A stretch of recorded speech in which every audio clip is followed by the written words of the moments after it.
તમ હિ સદૈવ સત્યમ. છાંદોગ્ય ઉપનિષદમાં અહીં તો નથી કહ્યું, છાંદોગ્ય ઉપનિષદમાં કહેવામાં આવ્યું છે સદૈવ સૌમ્ય ઇદમગ્ર આસીદ એકમેવા અદ્વિતીયમ. હે સૌમ્ય, આ સમગ્ર જગત એની ઉત્પત્તિ પહેલા એક અદ્વિતીય સત હતું. તત્સત્યમ સ આત્મા તત્વમસી. એ જે સત છે તત્સત્યમ, એ સત્ય છે. એ સદ છે એ સત્ય છે. સ આત્મા એ જ આત્મા છે. તત્વમસી તે જ તું છે. આમ તત્સત્યમ કહીને, તદ એટલે એ સતનો ત્યાં આગળ નિર્દેશ કરવામાં આવ્યો. એટલે તત્સત્યમ એટલે કે સત એવ સત્યમ. ટૂંકમાં છાંદોગ્ય ઉપનિષદમાં આ બેને એક જ કહેવામાં આવે છે. જેને પહેલા સત કહેવામાં આવ્યું એને પછી સત્ય કહેવામાં આવ્યું. જે સત છે એ સત્ય છે. સદ એટલે જે છે એ સત્ય છે. સમજ તો આ ઘડો બળો બધું સત્ય જ થઈ ગયું ને. ઘડો છે તો કે જરા નજર બારીકાઈથી જો કે શું છે. આપણે જેને એમ કે ઘડો છે ત્યારે ખરેખર શું છે ત્યાં આગળ? તો કે માટી છે. તો કે માટી સત્ય, માટી છે એમ કહો ત્યારે ખરેખર શું? જરા બારીકાઈથી જો તો કે ભાઈ અણુ છે. અણુ છે એમ કહીએ ત્યારે ખરેખર શું છે? તો કે પરમાણુ છે.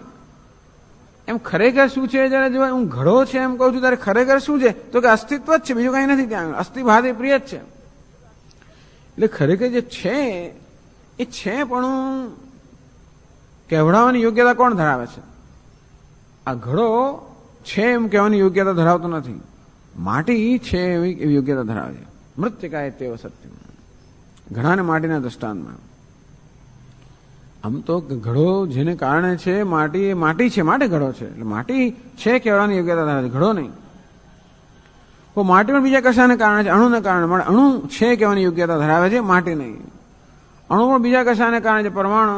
તો પરમાણુ છે કહેવાની યોગ્યતા ધરાવે છે, બીજું કઈ નહીં. પરમાણુ કોને કારણે છે? છોડ બ્રહ્મને કારણે, અસ્થિ સતને કારણે. અને સત કે બ્રહ્મ એ જ માત્ર છે એવું કહેવડાવવાની યોગ્યતા ધરાવે છે. બીજું બધું તો છે એ બ્રહ્મને કારણે છે. યત સત્વાદમ ઋષયો ભાતે સકલમ રજ્જો યથા હેર બ્રહ્મ. જે છે માટે આ સમગ્ર જગત છે એવું ભાસી રહ્યું છે. તેથી ખરેખર છે એવું કહેવાની યોગ્યતા કોણ ધરાવે છે? એકમાત્ર બ્રહ્મ. એટલે કહ્યું સદૈવ તદૈવ સત્યમ સદૈવ સત્યમ. એ સત સત્ય છે. એટલે સત બ્રહ્મ છે એમ જયારે સિદ્ધ થાય ત્યારે બ્રહ્મ સત્ય છે એ પણ સિદ્ધ થઈ જાય. અનાદ શ્રુતિ સત્યમ જ્ઞાનમ અનંતમ એ સત્ય પદની વ્યાખ્યા પણ હવે પછીના ગ્રંથમાં કરે છે.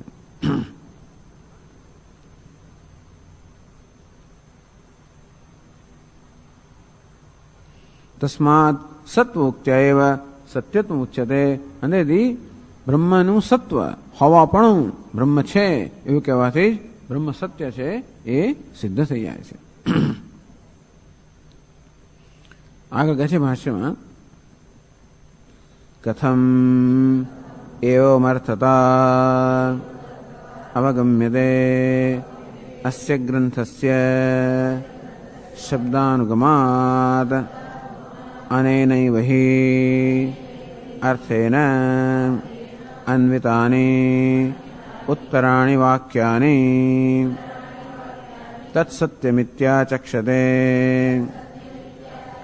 યદેશ આકાશ આનંદો ન સ્યાદ ઇત્યાદિની. તો હવે પછી જે ફકરાઓ આવે છે, ગ્રંથ આવે છે, એ બ્રહ્મનું સત એટલે કે સત્યત્વ માટે છે. કથમ એવમર્થતા અવગમ્યતે. તો શ્રુતિ આવું કહી રહી છે એવું આપ શા પરથી નક્કી કરો છો? અથવા એવા નિર્ણય પર આપ કેવી રીતે આવ્યા કે શ્રુતિ આવું કહી રહી છે કે શ્રુતિ સત્ય એ શબ્દનું પ્રતિપાદન કરી રહી છે? એનું પ્રતિપાદન કરવા માટે શ્રુતિ બ્રહ્મનું સત્વ એટલે હોવાપણું કહી રહી છે. એવા નિર્ણય પર આપ કેવી રીતે આવ્યા? કથમ એવમર્થતા અવગમ્યતે અસ્ય ગ્રંથસ્ય. પછીનો જે ગ્રંથ કે વિભાગ છે એમાં એનો આ હેતુ છે એવું આપ એવા નિર્ણય પર આપ કેવી રીતે આવ્યા? શબ્દાનુગમાદેવ. તો કે શબ્દો હવે પછી જે વાક્યો છે એ વાક્યોનું તાત્પર્ય જયારે સમજીએ ત્યારે આ વસ્તુ નક્કી ફલિત થાય છે. અને નહીં વહી અર્થેના અન્વિતાની ઉત્તરાણી વાક્યાની. હવે પછીના જે વાક્યો આવે છે એ વાક્યોમાં આમ 3 પ્રશ્ન પૂછ્યા. ભાઈ હવે પછી જે આવે છે કયા પ્રશ્ન ઉત્તર છે? અવિદ્વાનને બ્રહ્મ પ્રાપ્ત થાય છે કે નહીં એનો ઉત્તર છે, વિદ્વાનને બ્રહ્મ પ્રાપ્ત થાય છે કે નહીં એનો ઉત્તર છે, કે બ્રહ્મ છે કે એનો ઉત્તર છે, તો શંકરાચાર્ય મહારાજ કહે છે કે હવે પછીના જે વાક્યો આવે છે એ વાક્યો બ્રહ્મ છે કે નહીં એ પ્રશ્ન ઉત્તર રૂપે છે. અને વહી અર્થેન અન્વિતાની ઉત્તરાણી વાક્યાની, કે નહીં પેલા બે પ્રશ્નોનામાં અત્યારે કોઈ ઉલ્લેખ આવતો નથી, પછી આવે છે, પણ શરૂઆત તરતના જે વાક્યો છે એમાં તો બ્રહ્મના હોવાપણાનો અસ્તિત્વપણાની ચર્ચા છે. અને એટલે અમે કહીએ છીએ કે હવે જે ગ્રંથ આવે છે બ્રહ્મનું સત્યત્વનું પ્રતિપાદન કરે છે. તો કયા વાક્યો આપને દેખાયા જે પરથી આપ કહો છો કે બ્રહ્મના સત્યત્વનું પ્રતિપાદન છે? તત્સત્યમિત્યા ચક્ષતે. માટે જગત સત્ય છે એમ લોકો કહે છે, કારણ કે બ્રહ્મ જે સત બની ગયું, ત્યત બની ગયું, બ્રહ્મ જ જે છે એ બધું બની ગયું, માટે આ જગતને સત્ય કહેવામાં આવે છે. એમ કે એને બ્રહ્મની સત્યતાનું પ્રતિપાદન થયું. યદેશ આકાશ આનંદો ન સ્યાત કો હ્યવાન્યાત કફ પ્રાણ્યાત. કોણ પછી પ્રાણ લે, કોણ જીવી શકે? જો આનંદ સ્વરૂપ બ્રહ્મ ન હોય તો જીવી કોણ શકે? માણસ જીવે છે અને ગમે તેવી નિરાશામાં પણ એ જીવી રહ્યો છે, એને કંઈક આશા છે, કારણ કે આનંદની આશા છે, કારણ કે આનંદ સ્વરૂપ બ્રહ્મ છે. એટલે એ પણ બતાવે છે જીવનમાં આનંદ છે, બતાવે છે કે આનંદ સ્વરૂપ બ્રહ્મ છે. એમ કરીને આ બધા વાક્યો બ્રહ્મના અસ્તિત્વને સમર્થન આપે છે અથવા અસ્તિત્વનું પ્રતિપાદન કરે છે. એ પછી અમે કહીએ છીએ કે હવે પછીના જે વાક્યો છે બ્રહ્મના અસ્તિત્વના પ્રતિપાદન મળે છે. એ અસ્તિત્વના પ્રતિપાદન દ્વારા જ બ્રહ્મના સત્યનું પ્રતિપાદન થાય છે. અને તેથી બ્રહ્મ છે, સત્ય છે, એનું પ્રતિપાદન હવે પછીના વાક્યમાં થઈ રહ્યું છે.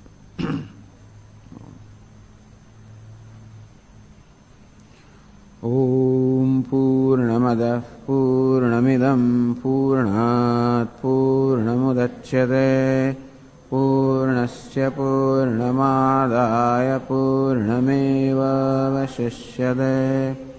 ઓમ શાંતિ શાંતિ શાંતિ. શંકરં શંકરાચાર્યં કેશવં બાદરાયણં સૂત્રભાષ્યકૃતૌ વંદે ભગવन्तૌ પુનઃ પુનઃ. ઈશ્વરો ગુરુરાત્મેતિ મૂર્તિભેદવિભાગિને વ્યોમવદ્વ્યાપ્તદેહાય દક્ષિણામૂર્તયે નમઃ. ઓમ શાંતિ શાંતિ શાંતિ. હરિ ઓમ શ્રી ગુરુભ્યો નમઃ. હરિ ઓમ.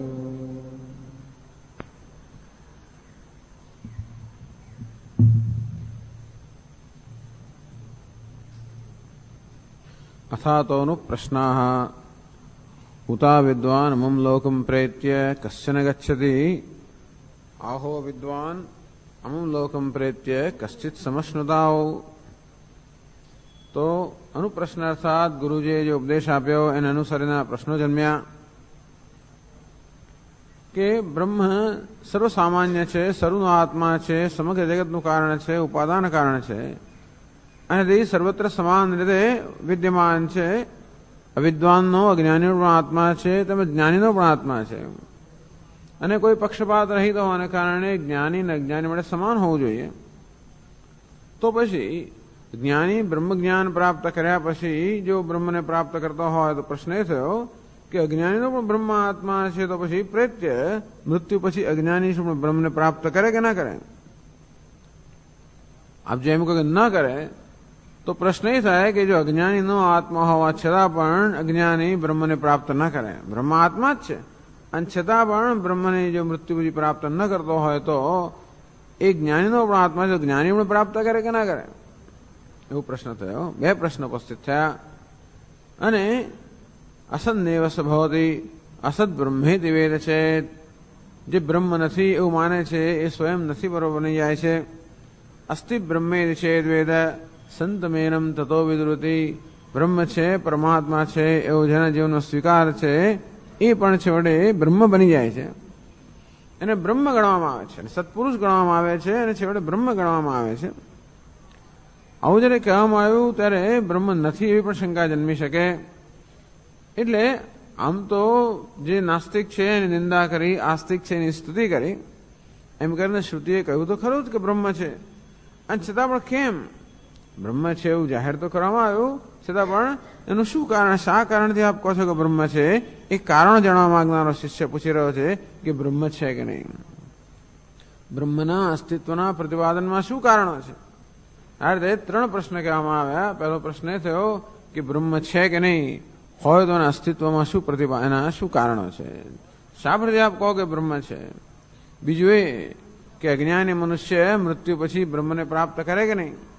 અને ત્રીજો પ્રશ્ન, જો અજ્ઞાની ન પ્રાપ્ત કરતો હોય તો જ્ઞાની મનુષ્ય મૃત્યુ પછી બ્રહ્મને પ્રાપ્ત કરે કે નહીં. 3 પ્રશ્નો થયા. તો હવે જે ચર્ચાનો પ્રારંભ થાય છે એમાં મુખ્યત્વે બ્રહ્મનું અસ્તિત્વ કે બ્રહ્મ છે. તત્ર તાવ અસ્તિત્વમેવ તાવદુચ્યતે. તો આ એક અસ્તિત્વ વિષયનો પ્રશ્ન છે, કારણ કે જોઈ છે કે પછીની જે ચર્ચા છે, પછીનો જે ગ્રંથ છે એમાં મુખ્યત્વે અસ્તિત્વનું પ્રતિપાદન કરવામાં આવે છે. શ્રુતિ ઘણા બધા કારણો આપે છે અને સમજાવે છે કે બ્રહ્મ છે. તત્ર અસ્તિત્વમેવ તાવદુચ્યતે. સૌ પ્રથમ બ્રહ્મના અસ્તિત્વની વાત કરવામાં આવે છે કે ઈશ્વર છે. યચ્ચ ઉક્તમ સત્યમ જ્ઞાનંતમ બ્રહ્મ ઇતિ તચ્ચ કથમ સત્યત્વમિતિ એતદ વક્તવ્યમ. તો કહેવામાં આવે બ્રહ્મ સત્ય છે, જ્ઞાન છે, અનંત છે. પ્રશ્ન થાય કે બ્રહ્મ સત્ય કેવી રીતે છે, જ્ઞાન સ્વરૂપ કેવી રીતે છે, અનંત કેવી રીતે છે. શ્રુતિએ કહ્યું તો ખરું કે બ્રહ્મ સત્યમ જ્ઞાનમ અનંતમ છે, એટલે આપણે સ્વીકારી લઈએ. છતાં પણ બ્રહ્મ સત્ય છે એ બ્રહ્મના સ્વરૂપ પર ચિંતન કરવા માટે આપણે જોઈએ તો ખરી ને, સામગ્રી જોઈએ. અર્થાત કંઈક આપણી પાસે કારણો જોઈએ, કંઈક સામગ્રી જોઈએ, કંઈક દલીલ જોઈએ, તો બુદ્ધિ વિચારી શકે કે બ્રહ્મ સત્ય છે. કઈ રીતે? વળી બ્રહ્મ જ્ઞાન સ્વરૂપ છે, કઈ રીતે? બ્રહ્મ આનંદ છે કે આનંદ સ્વરૂપ છે, કઈ રીતે? તો પહેલા એ પણ સમજાવે છે કે બ્રહ્મ જે જગતનું સત્ય છે એ બ્રહ્મ છે.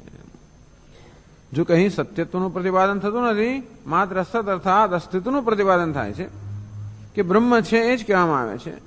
હકીકત એ છે કે જે છે એ સત્ય છે.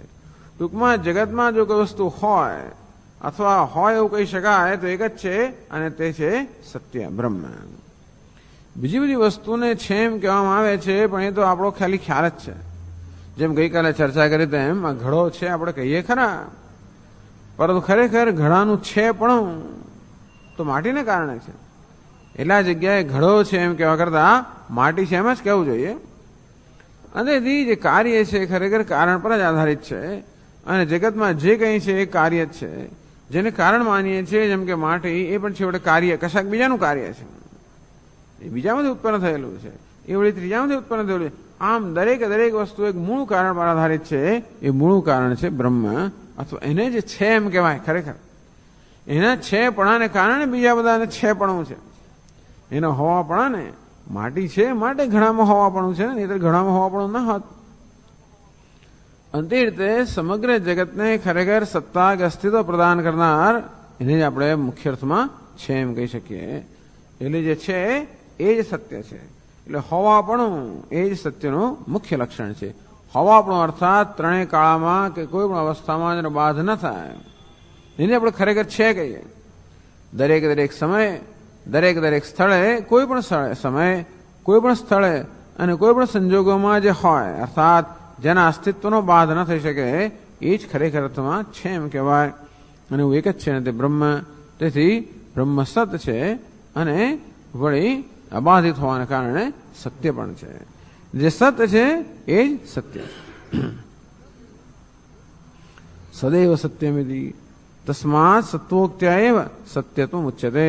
તેથી બ્રહ્મનું સત્વ હોવાપણું એમ કહેવાથી જ બ્રહ્મનું સત્યત્વ, એનું સત્યપણું પણ કહેવાઈ જાય છે. કથમ એવમ અર્થતા અવગમ્યતે અસ્ય ગ્રંથસ્ય. તો હવે પછીનો જે ગ્રંથ છે એ બ્રહ્મના સત્વનું કે અસ્તિત્વનું હોવાપણાનું પ્રતિપાદન કરે છે, એવું આપ શા પરથી કહો છો? શબ્દાનુગમાદેવ. તો કે શબ્દનો અભિપ્રાય. હવે પછી જે વર્ણન તો જુદું જુદું આવે છે કે સો કામયત, એ પરમાત્માએ કામના કરી બહુશ્યામ, હું બહુ બની જવું એમ કરીને સમગ્ર જગત બની ગયા. સચ્ચત્યચ્ચા ભવત, જે કે સ્થૂળ છે, સૂક્ષ્મ છે, કાર્ય છે, કારણ છે, બધું ઈશ્વર બની ગયો. તો વર્ણન તો એવું છે, પણ આ કહેવાની પાછળનો હેતુ શું છે? તો કે પરમાત્મા છે. જો આ જગત છે, મને જગતનું કારણ પરમાત્મા છે. તદાત્માન સ્વયં કુરુત, એને આત્માને સ્વયં પોતાની જાતને જગત રૂપે વ્યક્ત કરે. એ કોણ છે? રસો વૈસહ, એ જ રસ સ્વરૂપ છે. અને રસ કે આનંદ ન હોત તો કોણ જીવી શકત? આમ જીવનમાં લોકો જીવે છે કારણ કે આનંદ છે. એ બતાવે છે કે આનંદ સ્વરૂપ પરમાત્મા છે. એટલે વર્ણન જુદું તો આવે છે, પણ બધાનું તાત્પર્ય જોવા જઈએ તો તાત્પર્ય એક જ વસ્તુમાં છે કે ઈશ્વર છે, બ્રહ્મ છે. એ જ બતાવવું, એનું પ્રતિપાદન કરવું, એ જ બી આ ગ્રંથનું હવે પછીના ગ્રંથનું તાત્પર્ય છે. એટલે શંકરાચાર્ય કહે છે કે પહેલા શ્રુતિ બ્રહ્મનું અસ્તિત્વ, સત્વ કે હવાપણું સિદ્ધ કરે છે, પ્રતિપાદિત કરે છે. અને નૈવ અર્થેન અન્વિતાની ઉત્તરાણી વાક્યાની, પછીના જે વાક્યો છે એમાં આ જ અર્થ રહેલો છે. પેલો અવિદ્વાન ને વિદ્વાન વિશે પણ પ્રશ્ન પૂછ્યો, પણ એની કઈ ચર્ચા હમણાં નથી. હવે પછી તરત જે ગ્રંથ આવે છે એમાં અવિદ્વાનને મોક્ષ નથી મળતો કે વિદ્વાનને મોક્ષ મળે છે એ ચર્ચા થતી નથી. તરત પછીના જે ગ્રંથમાં ચર્ચા થાય છે એ તો બ્રહ્મના હોવા પણ એની ચર્ચા થાય છે. એ પર તમે કહે છે કે આ ત્રીજો પ્રશ્ન પણ છે, નહીતર આ ચર્ચાની જરૂર નથી. શિષ્ય આમ તો બે જ પ્રશ્ન પૂછ્યા કે અવિદ્વાનને મોક્ષ મળે કે ના મળે, એને ના મળે તો ભાઈ વિદ્વાનને મળે કે ના મળે. પણ હમણાં એની તરત ચર્ચા થતી નથી. તરત ચર્ચા થાય છે બ્રહ્મ જગતનું કારણ છે, એ જગત રૂપે અભિવ્યક્ત થયું છે, એ સર્વને આનંદ પ્રદાન કરનાર છે, એને કારણે જ પ્રાણી માત્ર જીવંત છે, એને ન જાણવાને કારણે જીવનમાં ભય છે, એને જાણવાથી જીવનમાં ભયમાં પ્રતિષ્ઠા પ્રાપ્ત થાય છે. એટલે આ બધી વસ્તુ જે છે એ ખરેખર બ્રહ્મના અસ્તિત્વનું પ્રતિપાદન કરવા માંડે છે. એટલે આપણે માની લઈએ કે આ ત્રીજો પ્રશ્ન પણ એક હતો. તત્સત્યમિત્યા ચક્ષતે યદેશ આકાશ આનંદો ન સ્યાત ઇત્યાદિની વાક્યાની અને નૈવ અર્થેન અન્વિતાની. આ બધા જે વાક્યો છે એમાં આ જ અર્થ ખરેખર સમાયેલો છે કે બ્રહ્મ છે.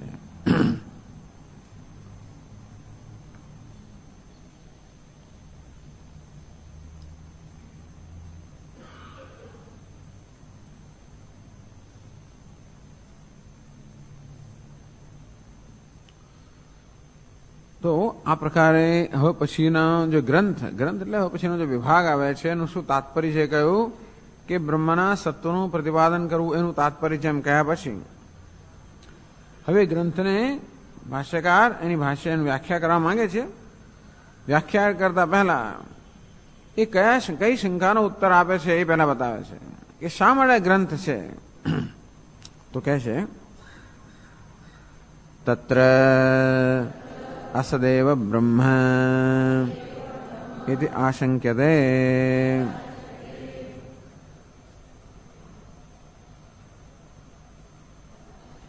તત્ર ટૂંકમાં પહેલા જે પેલો સંશય થયો કે બ્રહ્મ છે કે નહીં એના સંશયના સંદર્ભમાં અસદેવ બ્રહ્મ ઇતિ આશંક્યતે. હવે આશંકા થાય છે કે બ્રહ્મ નથી, ઈશ્વર નથી. બ્રહ્મણ સત્વ સાધનમ નામ અસત્વ વ્યાવૃત્તિ. ટૂંકમાં બ્રહ્મ નથી એ એનો નકારવામાં આવે છે કે તમે બ્રહ્મ નથી એવું ના કહી શકો. આ એક મહત્વની વસ્તુ શું ઈશ્વરના વિષયમાં કે હંમેશા એવી દલીલ કરવામાં આવે છે કે ઈશ્વર છે એવું તમે સિદ્ધ કરો, પણ આપણે એટલું જ કહેવાનું કે ઈશ્વર નથી એવું તમે સિદ્ધ કરો. કદાચ ઈશ્વર છે એવું સિદ્ધ ના કરી શકે તો પણ ઈશ્વર નથી એવું પણ કોઈ સિદ્ધ ન કરી શકે. એટલે અહીં કહે છે બ્રહ્મણ સત્વ સાધનમ નામ.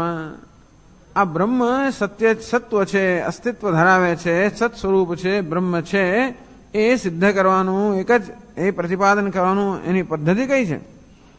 આ સત્વ વ્યાવૃત્તિ કે બ્રહ્મમાં નથી હોવા પણ એવું તમે ના કહી શકો.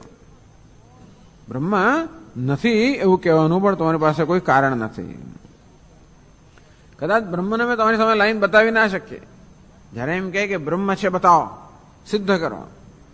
એમને તો સિદ્ધ કરવું એટલે શું, મારી સમક્ષ લાઈન ઊભું કરો તો હું માનું કે છે. ચાલો આપણે એમ કહીએ કે એ તો હવે એ પણ કરીશું, પણ અત્યારે નહીં, કારણ કે બ્રહ્મને સિદ્ધ કરવાનો કોઈ પ્રશ્ન જ નથી.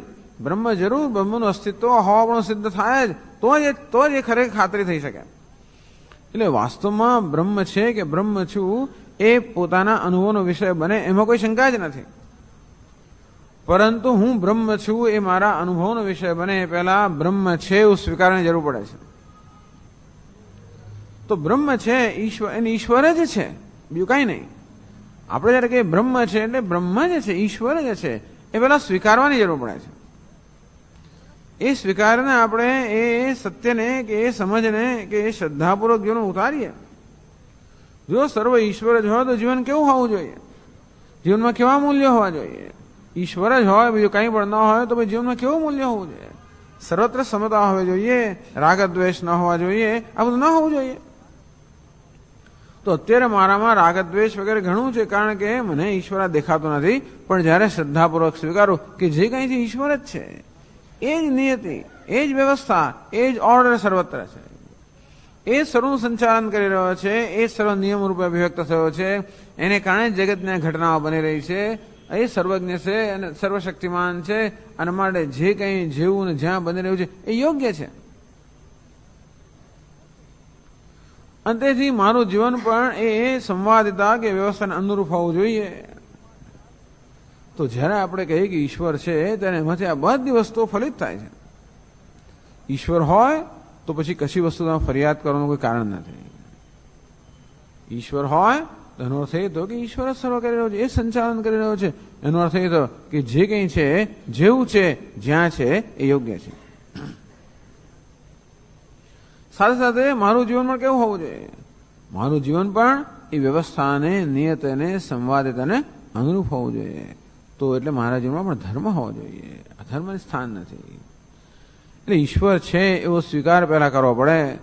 એમાં જો શ્રદ્ધા હોય તો પછી આપણું જીવન પલટાઈ જાય, જીવન સમગ્ર એમાં પરિવર્તન આવી જાય. અપિચેત સુદુરાચાર ભજતે મામ અનન્ય ભાગ સાધુરેવ સમંતવ્ય સમ્યક વ્યવસ્થિતો હિ સહ. ભગવાને કહ્યું કે માણસને શેમાંથી આપણે માણસનું મૂલ્યાંકન કરવું હોય તો એ માણસનું મૂલ્યાંકન શેના પરથી કરવાનું? એની કેવી શ્રદ્ધા છે એ પરથીનું મૂલ્યાંકન કરવાનું. જીવનમાં શું એનું ધ્યેય છે એ પરથી મૂલ્યાંકન કરવાનું. ક્યાં એની નિષ્ઠા છે એમાંથી મૂલ્યાંકન કરવાનું. સમ્યક વ્યવસ્થિતો હિ સહ. જેના જીવનમાં આ પ્રકારનો સમ્યક વ્યવસાય થઈ ગયો, સમ્યક નિશ્ચય થઈ ગયો, અથવા યોગ્ય નિશ્ચય થઈ ગયો કે નહીં ઈશ્વર જ છે, એ જ મારા જીવનનું ધ્યેય છે, આ પ્રકાર નિશ્ચય તો થઈ ગયો.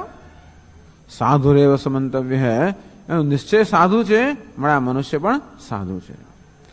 બોલે અત્યાર સુધીનો ઇતિહાસ ગમે તેવો હોય, હજી પણ કદાચ એનું વર્તન એટલું બધું સ્વીકાર્ય ન હોય, છતાં પણ એના મનની અંદર આ પ્રકારનો નિશ્ચય જન્મી ગયો, સાધુ નિશ્ચય, મળે સાધુ છે. યો યત શ્રદ્ધા સએવ સહ. જેવી જેની શ્રદ્ધા એવું જે મનુષ્ય, કારણ કે એ શ્રદ્ધા જ મનુષ્યને બનાવતી હોય છે, અને શ્રદ્ધામાં પરિવર્તન થાય તો મનુષ્યમાં પરિવર્તન થઈ જાય. ક્ષિપ્રમ ભવતિ ધર્માત્મા, શીઘ્ર એ ધર્માત્મા બની જાય છે. એટલે ઈશ્વર છે એમ કહેવું એટલે શું? ખાલી 5 વાર બોલી જવું એટલે ભગવાનના ઉપર આપણે ઉપકાર નથી કરતા. ઈશ્વર છે, ઈશ્વર છે એમ જયારે કહેવામાં આવે, એવી માન્યતા હોય ત્યારે આપણા પર જ મહાન ઉપકાર થતો હોય છે. એટલે પહેલા તો ટૂંકમાં ઈશ્વર છે એવું તરત સિદ્ધ ના થાય, કારણ કે ઈશ્વર છે એ સિદ્ધ કરવા માટે જે પ્રકારનું એક સાધન જોઈએ એવું સાધન પેલા પૂછનાર પાસે નથી. બાકી એને પૂછવાની જરૂર ના પડે. જેમ રામકૃષ્ણ પરમહંસ વિવેકાનંદજી પૂછે કે ઈશ્વરને જોયો છે આપે? તો કે તને જોઉં છું એટલે સ્પષ્ટતાથી જોઉં છું. એટલે એમને માટે શક્ય છે, કારણ કે એ પ્રકારનું સાધન એમની પાસે છે. તો જેની પાસે એવું શુદ્ધ કે પવિત્ર અંતઃકરણ છે ને ઈશ્વર ન હોવાનું કે ઈશ્વર છું એ વિષયમાં કોઈ શંકા નથી આવતી. પણ જ્યાં સુધી એ પ્રકારનું અંતઃકરણ પ્રાપ્ત ન થયું ત્યાં સુધી ઈશ્વર માત્ર શ્રદ્ધાનો જ વિષય રહે છે. અને તો પછી પોતાના સંસ્કાર પ્રમાણે કોઈનામાં એવું છે, કયા પ્રકારનું ચિંતન માણસ કરે છે. અનુકૂળ ચિંતન કરે તો હા ઈશ્વર છે, એમાં શ્રદ્ધા જન્મે. પ્રતિકૂળ ચિંતન કરે તો ઈશ્વર નથી એ પ્રકારનો ખ્યાલ કે એ પ્રકારનો નિશ્ચય જન્મે. પરંતુ ઈશ્વર નથી એવું કહેવા માટે પણ કોઈ કારણ નથી, એવું કોઈ સાબિતી નથી. હા, એક ઈશ્વરની જરૂર શું છે? આ જગત એમને એમ કે જગતને સમજાવવા માટે ઈશ્વરની જરૂર છે, જગતનું સંચાલન કરનાર ઈશ્વર છે. તો કે હા, તો કે નહીં, આ પ્રકૃતિ જ જગ પોતાનું સંચાલન કરી રહી છે, એમાં ઈશ્વરની શું જરૂર છે? પણ પ્રકૃતિ પોતાનું સંચાલન કરી રહી છે એવું કોઈ સિદ્ધ ના કરી શકે. આ જળ વસ્તુ પોતાનું સંચાલન કરી શકે એવું સિદ્ધ ના કરી શકાય. એટલે અત્યારે ઈશ્વરનું અસ્તિત્વ સિદ્ધ કરવું એટલે એને હોવાની સંભાવના બતાવવી, અથવા એને ન હોવાની પણ એને ન હોવાનું એ પણ શક્ય નથી સિદ્ધ કરવું એ બતાવવો. તત્ર અસદેવ બ્રહ્મ તે આશંક્યતે. તો આ બ્રહ્મના હોવા અને ન હોવાના વિષયમાં જે શંકા જન્મી એમાં એવી આશંકા કરવામાં આવે છે કે બ્રહ્મ નથી, પરમાત્મા નથી.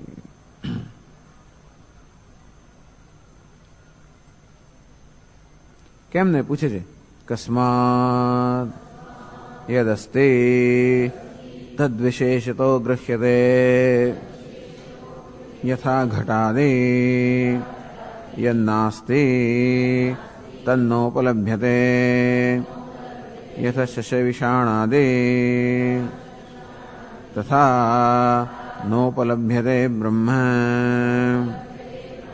તસ્માત વિશેષતઃ અગ્રહણાદ નાસ્તિ દે. તો પૂર્વ પક્ષી કહે છે કે અમારે તો કહેવાનું છે કે બ્રહ્મ નથી. અમને એવી શંકા જન્મે છે કે બ્રહ્મ નથી. કસ્માત, આવી શંકા કે આવા પ્રકારનો ખ્યાલ તમારા મનમાં જન્મવા માટે કારણ શું છે? બ્રહ્મ નથી, ઈશ્વર નથી, પરમાત્મા નથી એવો ખ્યાલ જન્મવાનું કારણ શું? યદ અસ્તિ તદ વિશેષતઃ ગૃહ્યતે યથા ઘટાદે. જો ઈશ્વર હોત અને આપના કહેવા પ્રમાણે ઈશ્વર જ માત્ર હોત તો પછી ઈશ્વરનું દર્શન થવું જોઈએ ને. ઈશ્વર અમારા જ્ઞાનનો વિષય બનવો જોઈએ, દર્શનનો વિષય બનવો જોઈએ, વ્યવહારનો વિષય બનવો જોઈએ. આપ તો કહેશો કે બ્રહ્મ જ છે, છતાં બ્રહ્મ તો કે વ્યવહારનો વિષય બનતું નથી કે બ્રહ્મ અમારા જ્ઞાનનો વિષય પણ બનતું નથી. છે એવું કોના વિશે કહેવાય? યદ અસ્તિ તદ વિશેષતઃ ગૃહ્યતે વ્યવહાર ગોચરત્વેન ગૃહ્યતે. જો કે વસ્તુ છે જેમ કે યથા ઘટાદિ, જેમ કે ઘડો છે, એવું ક્યારે કહી શકીએ? જ્યારે એ વ્યવહારના વિષય તરીકે ઉપલબ્ધ થાય, એને પકડી શકીએ, એને સ્પર્શ કરી શકીએ, એને જોઈ શકીએ, એની સાથે આવો વ્યવહાર કરી શકીએ. અર્થાત આપણા જ્ઞાનનો વિષય બને, એને ઉદ્દેશ્ય આપણે કંઈક કર્મ કરી શકીએ એવું થાય. વ્યવહાર એટલે જ કે કોઈ વસ્તુ આપણા જ્ઞાનનો વિષય બને, કે આપણા કર્મ આપણે એના પર કંઈક ક્રિયા કરી શકીએ, એને ઉચકી શકીએ, એમાં પાણી ભરી શકીએ, પાણી લાવી શકીએ. તો જે વસ્તુ આ પ્રકારે વ્યવહારનો વિષય બનતી હોય એ જ વસ્તુ છે એવી સામાન્ય રીતે સમજ છે. યન્નાસ્તિ તન્નોપલભ્યતે યથા શસ્ય વિષાણાદિ. પરંતુ જે નથી એ ક્યારેય વ્યવહારનો વિષય બનતું નથી. જેમ કે સસલાનું શિંગડું, તો સસલાનું શિંગડું નથી એમ કેમ કહેવાય? કારણ કે ક્યારેય પણ વ્યવહારનો વિષય બનતો નથી. આ ઘડો છે એમ કેમ કહીએ છીએ? કારણ કે વ્યવહારનો વિષય છે.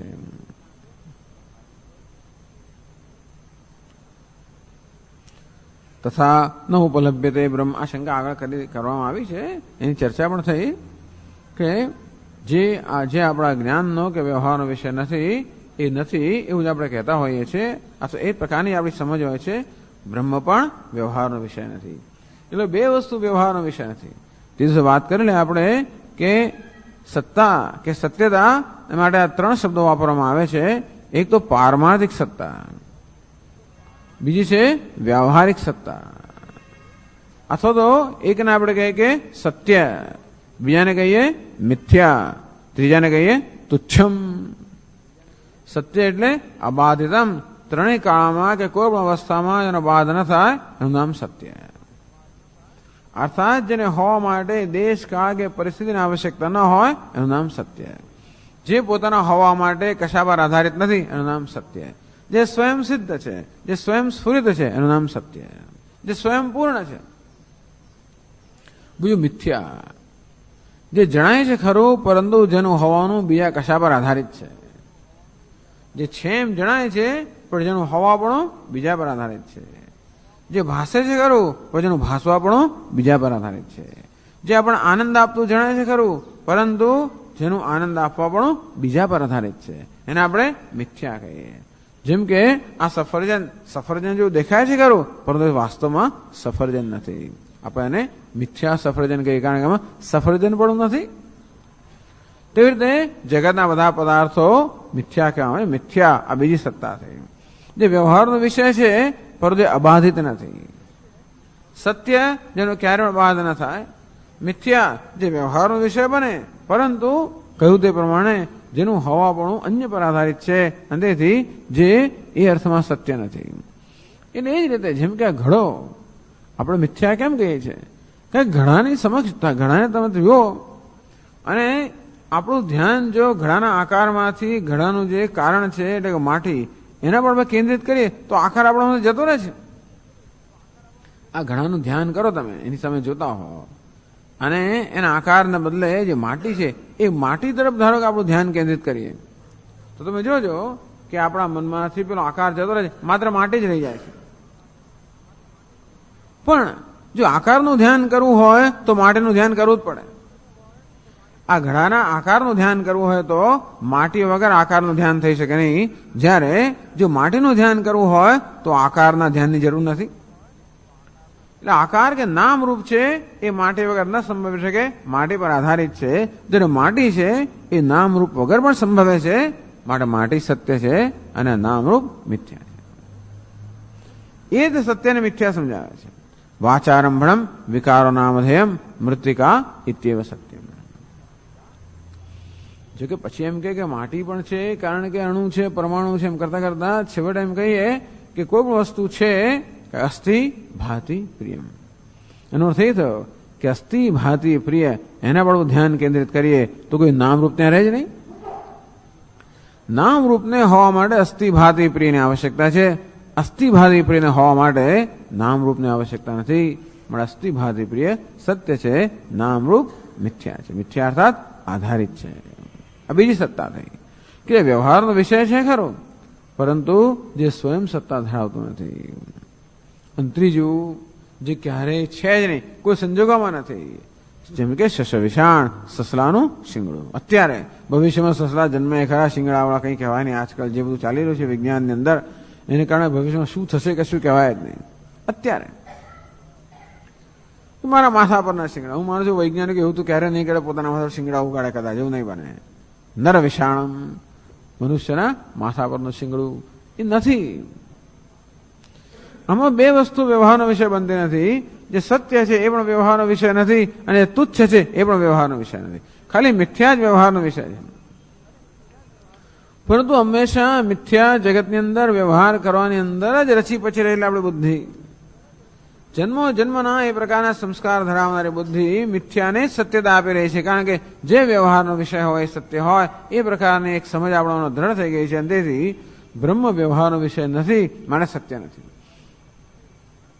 એટલે કહ્યું કે જેમ નાસ્તિ તન્નો ઉપલભ્યતે યથા શશ વિષાણાદિ.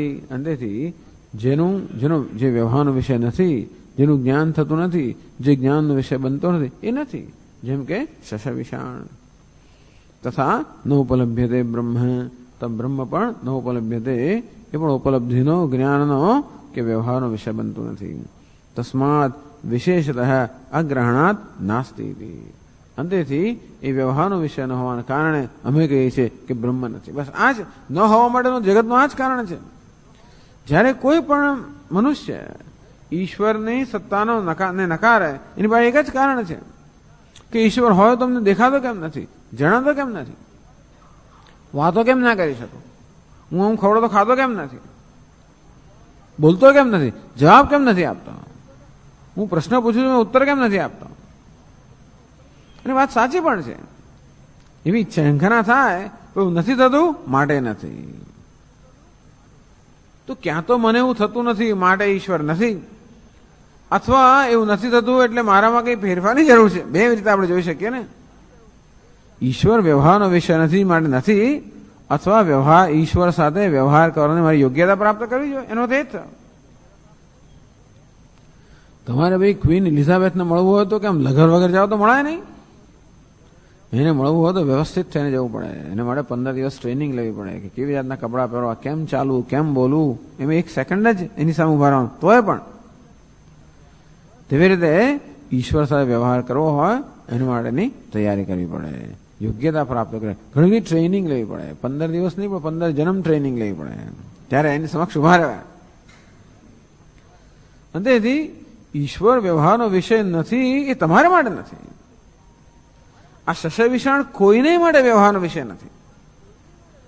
જયારે ઈશ્વર માત્ર અજ્ઞાની માટે વ્યવહારનો વિષય નથી, જ્ઞાની માટે વ્યવહારનો વિષય છે. વ્યવહારનો વિષય અર્થાત એને માટે ઈશ્વરનું અસ્તિત્વ એ ઘડાના અસ્તિત્વ જેવું સ્પષ્ટ છે, એથી વધારે સ્પષ્ટ છે. પણ એટલું જ કહેવાય કે ઈશ્વર તમારા વ્યવહારનો વિષય નથી. તો મારા વ્યવહારનો વિષય બનાવી આપો, તમે કહીએ એમ કરો તો તમારા વ્યવહારનો વિષય બનશે. તો એના માટે જો યોગ જોઈએ, ભોગ નહીં પણ યોગ જોઈએ. એટલે હંમેશા પ્રશ્ન જન્મ્યા જ કરતો હોય છે ને જયારે જયારે આપણા બાળકો પણ પ્રશ્ન પૂછે ત્યારે બધા લોકો બિચારા નાસીપાસ થઈ, કારણ કે એને કેમ ઉત્તર આપવો. એ કે ક્યાં છે ભગવાન, બતાવી ન શકે. આપણે શંકા થાય કે એની વાત સાચી લાગે છે, આટલા વર્ષ વેદાંત સાંભળે આપણે પછી થાય કે આ પછી વાત સાચી છે ને ક્યાં છે. સ્વામીજી આ તો કહ્યું નહીં. એટલે કહીએ છીએ કે આવું જયારે કોઈ પૂછવામાં આવે ત્યારે એને કહેવાનું કે ભાઈ તું શા પરથી કહેશ કે નથી. તો કે મને દેખાતું નહીં. તને દેખાતું નથી માટે નથી એવો નિયમ છે? આ વીજળી તને દેખાય છે?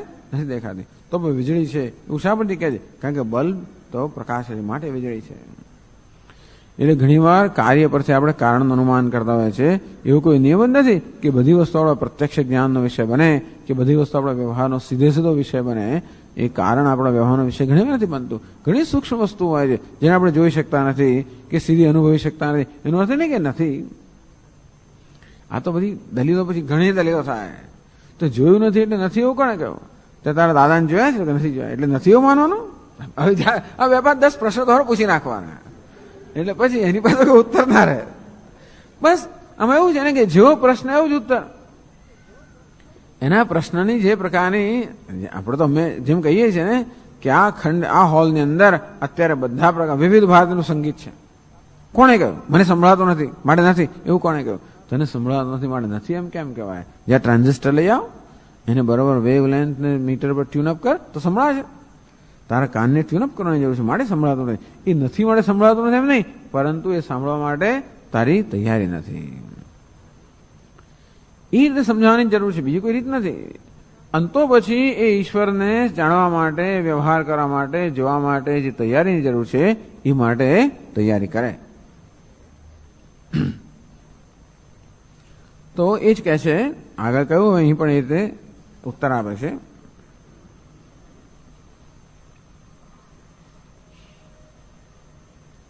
તન્ન આકાશાદિ કારણત્વાદ બ્રહ્મણ. તમે જે કહો છો એ બરોબર નથી. બ્રહ્મ નથી એ તમારું જે કહેવું છે એ બરોબર નથી. કેમ નથી? આકાશાદિ કારણત્વાદ. બ્રહ્મ તો સમગ્ર આકાશથી મળીને સમગ્ર જગતનું કારણ છે. એટલે કાર્ય પરથી કારણનું અનુમાન થાય છે.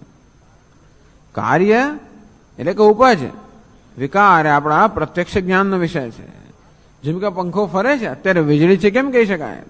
લાઈટ ગઈ, વીજળી ગઈ, લાઈટ ગઈ આપણે કહીએ જે કહીએ ટૂંકમાં લાઈટ ગઈ. કેમ કહો છો? જો પંખો બંધ થઈ ગયો, પંખો બંધ થયો લાઈટ ગઈ એમ કેમ કહેવાય? પંખો ગયો એમ કહેવાય, પણ છતાં પણ લાઈટ ગઈ. એ પહેલા જવાનો ખાલી લાઈટના રૂપમાં જ વીજળી હતી એટલે વીજળી એટલે લાઈટ એમ માની લે. લાઈટ ગઈ શા પછી કહો છો? કારણ કે બલ્બ બંધ થઈ ગયો. તમે વીજળી જતા જોઈ કે નથી જોઈ? આવતા જોઈ તો કે ના? ખરેખર તો વીજળી છે એ પણ અનુમાન કર્યું આપણે, બલ્બ પ્રકાશે છે માટે. વીજળી નથી પણ અનુમાન કર્યું, બલ્બ પ્રકાશતો નથી માટે. અને તે રીતે અનુમાનથી પણ સિદ્ધ થાય. તે જગતનું આ કારણ છે એ પણ અનુમાનથી સિદ્ધ કરે છે. આકાશાદિ કારણત્વાદ બ્રહ્મણ. કે બ્રહ્મ આકાશથી પ્રારંભ કરેલા સમગ્ર જગતનું કારણ છે. એ મોટી ચર્ચાનો વિષય છે કે આ જગત સર્જન છે એ પણ મોટી ચર્ચાનો વિષય છે. કોણે કહ્યું જગત સર્જન છે એ પણ ચર્ચાનો વિષય છે. જગતનો સર્જક છે એવું પણ કોણે કહ્યું? એક તો પહેલા પ્રશ્ન એ કે જગત કાર્ય છે એ નક્કી કરવાનો, એને માટે દલીલો. અને બીજું ધારો કે જગત કાર્ય હોય, ઉત્પન્ન થયું હોય તો પણ એને ઉત્પન્ન કરનાર એના કરતા બીજો કોઈ છે, એવું શા માટે? જગત સ્વયં પોતાને ઉત્પન્ન કેમ ના કરે? એવું વૈજ્ઞાનિકો કહે છે. અત્યારે વૈજ્ઞાનિકો એટલું તો સ્વીકારે છે કે જગત ઉત્પન્ન થયેલું છે, બરોબર છે. 12 અબજ કે કંઈક એવી એની ઉંમર છે જગતની. એ રોજ આંકડા બદલાતા કરે છે. કોઈ 20 અબજ કે, કોઈ 15 અબજ કે, 10 અબજ કે, જાત જાતની શોધખોળો ચાલે છે. પરથી ટૂંકમાં 10 થી 20 અબજની વચ્ચે આ જગતનો પ્રારંભ છે. એટલે જગત ઉત્પન્ન થયું છે, જગત કાર્ય છે તો સ્વીકારવા તૈયાર છે. પણ એ કાર્ય છે માટેનો સર્જન કરનાર જગત કરતા બીજો કોઈ એ હજી ભારે પડે છે એમ સ્વીકારતા, કે ઈશ્વર છે એવું સ્વીકાર તો પછી મુશ્કેલી પડે એમને. તો નહીં, આ જગત એટલે પ્રકૃતિમાં સ્વયં એવું છે જે પોતાની જાતનું સર્જન કરે, સ્વયં સર્જન થયું, સ્વયં એનું પાલન થઈ રહ્યું છે. એ સ્વયં ટૂંકમાં મેટર કે આ પ્રકૃતિ છે, એમાં જ ઇન્ટેલિજન્સ, એની અંદર જ અવિધ ચેતનતા છે, એમાં જ સર્વજ્ઞતા છે, એમાં જ જ્ઞાન રહેલું છે. અને તેથી એ સ્વયં બધું કરી રહી છે. એવું આપણે એમ કહીએ કોઈ દિવસ દેવ જોવામાં આવ્યું નથી. જળ વસ્તુ ક્યારે પણ પોતાની જાતનું સંચાલન ન કરી શકે. જળનું સંચાલન કરવાનું હંમેશા કોઈ ચેતન હોવો જોઈએ. અહીં પણ દલીલો થશે આ બધી, કે માત્ર વૈજ્ઞાનિક સાંખ્ય લોકો પણ આવું સ્વીકારનારા છે. આપણે સાંખ્ય લોકો થઈ ગયા એ પણ આવું સ્વીકારનારા છે કે જગતનું કોઈ ચેતન કારણ નથી. આ પ્રકૃતિ સ્વયં ઉત્પન્ન કરે છે પોતાની જાતને, અને પોતાની જાતની રચના કરે છે. જે પ્રકારની આવશ્યકતા હોય એ પ્રકારની રચના કરે છે. તો આપણે કહીએ કે નહીં, સર્જન કરનાર હંમેશા કોઈ ચેતન હોવો જોઈએ. આ ઘડો માટી સ્વયં પોતાનું સર્જન ન કરી શકે. માટીને ઘણા રૂપમાં ફેરવવા માટે કોઈક ચેતન હોવો જોઈએ, જેમ કે કુંભાર. અને તે રીતે જગત પણ કાર્ય છે, ઉત્પન્ન થયેલું છે. અને તેથી એનું સર્જન કરનાર કોઈ કારણ ચેતન હોવું જોઈએ.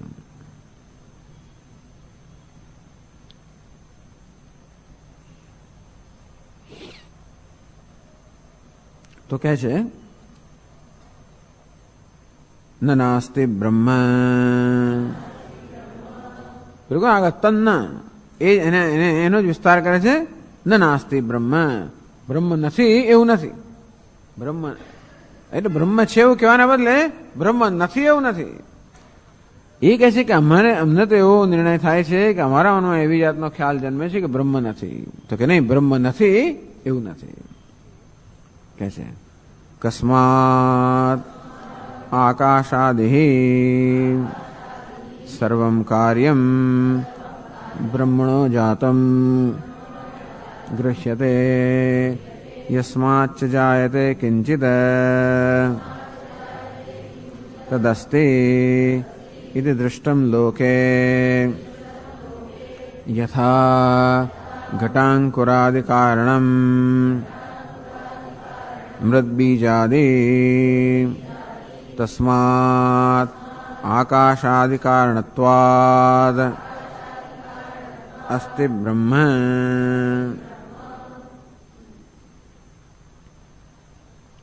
તો આપનું કહેવું બરોબર નથી કે બ્રહ્મ નથી એમ નથી. કસ્માત કારણ, શા પરથી કહો છો કે બ્રહ્મ નથી એમ નથી? તો કે આકાશાદિ સર્વમ કાર્યમ બ્રહ્મણો જાતમ ગૃહ્યતે ઇદમ સર્વમ અસૃજત યદિદં કિંચ. જે કંઈ છે એને સર્જન કર્યું, આમ શ્રુતિ કહે છે. તો આ આકાશાદિ કાર્યમ, આ સમગ્ર જગત ઉત્પન્ન થયેલું છે, કાર્ય છે. બ્રહ્મણ જાતમ, એ સર્વ જન્મ્યું છે બ્રહ્મમાંથી, બ્રહ્મ જગતનું કારણ છે. તો કાર્યનો અનુભવ થાય છે. એ પરથી આપણે કારણને સ્વીકારવું જ પડે. કારણ વગર કાર્ય હોઈ ન શકે. યસ્માચ્ જાયતે કિંચિત તદસ્તિ ઇતિ દુષ્ટમ લોકે. આપણો અનુભવ છે કે જ્યારે કોઈ વસ્તુ જન્મે છે ત્યારે એનું કારણ હોવું જ જોઈએ. કારણ વગર કાર્યનો જન્મ ના થઈ શકે. યથા ઘટાંકુરાદિ કારણ મૃદ્બીજાદિ. જેમ કે આ ઘડો જે છે એ માટીમાંથી જન્મ્યો છે, માટે ઘડો છે એટલે માટી એનું કારણ હોવું જ જોઈએ. એ જાણે પ્રત્યક્ષ દેખાય છે. પણ પેલો અંકુર, જમીનમાં અંકુર ફૂટ્યો, માટે એનું કારણ બીજ એ જમીનમાં હોવું જ જોઈએ. બીજ વગર અંકુર ન ફૂટી શકે, ભલે બીજ ન દેખાતો હોય. અહીં તો માટી દેખાય છે, પણ અંકુરમાં તો બીજ દેખાતું નથી. છતાં બીજ છે એ પ્રકારનું અનુમાન થઈ શકે. કારણ આપણે જાણીએ છીએ કે બીજ વગર અંકુર ન ઉત્પન્ન થઈ શકે.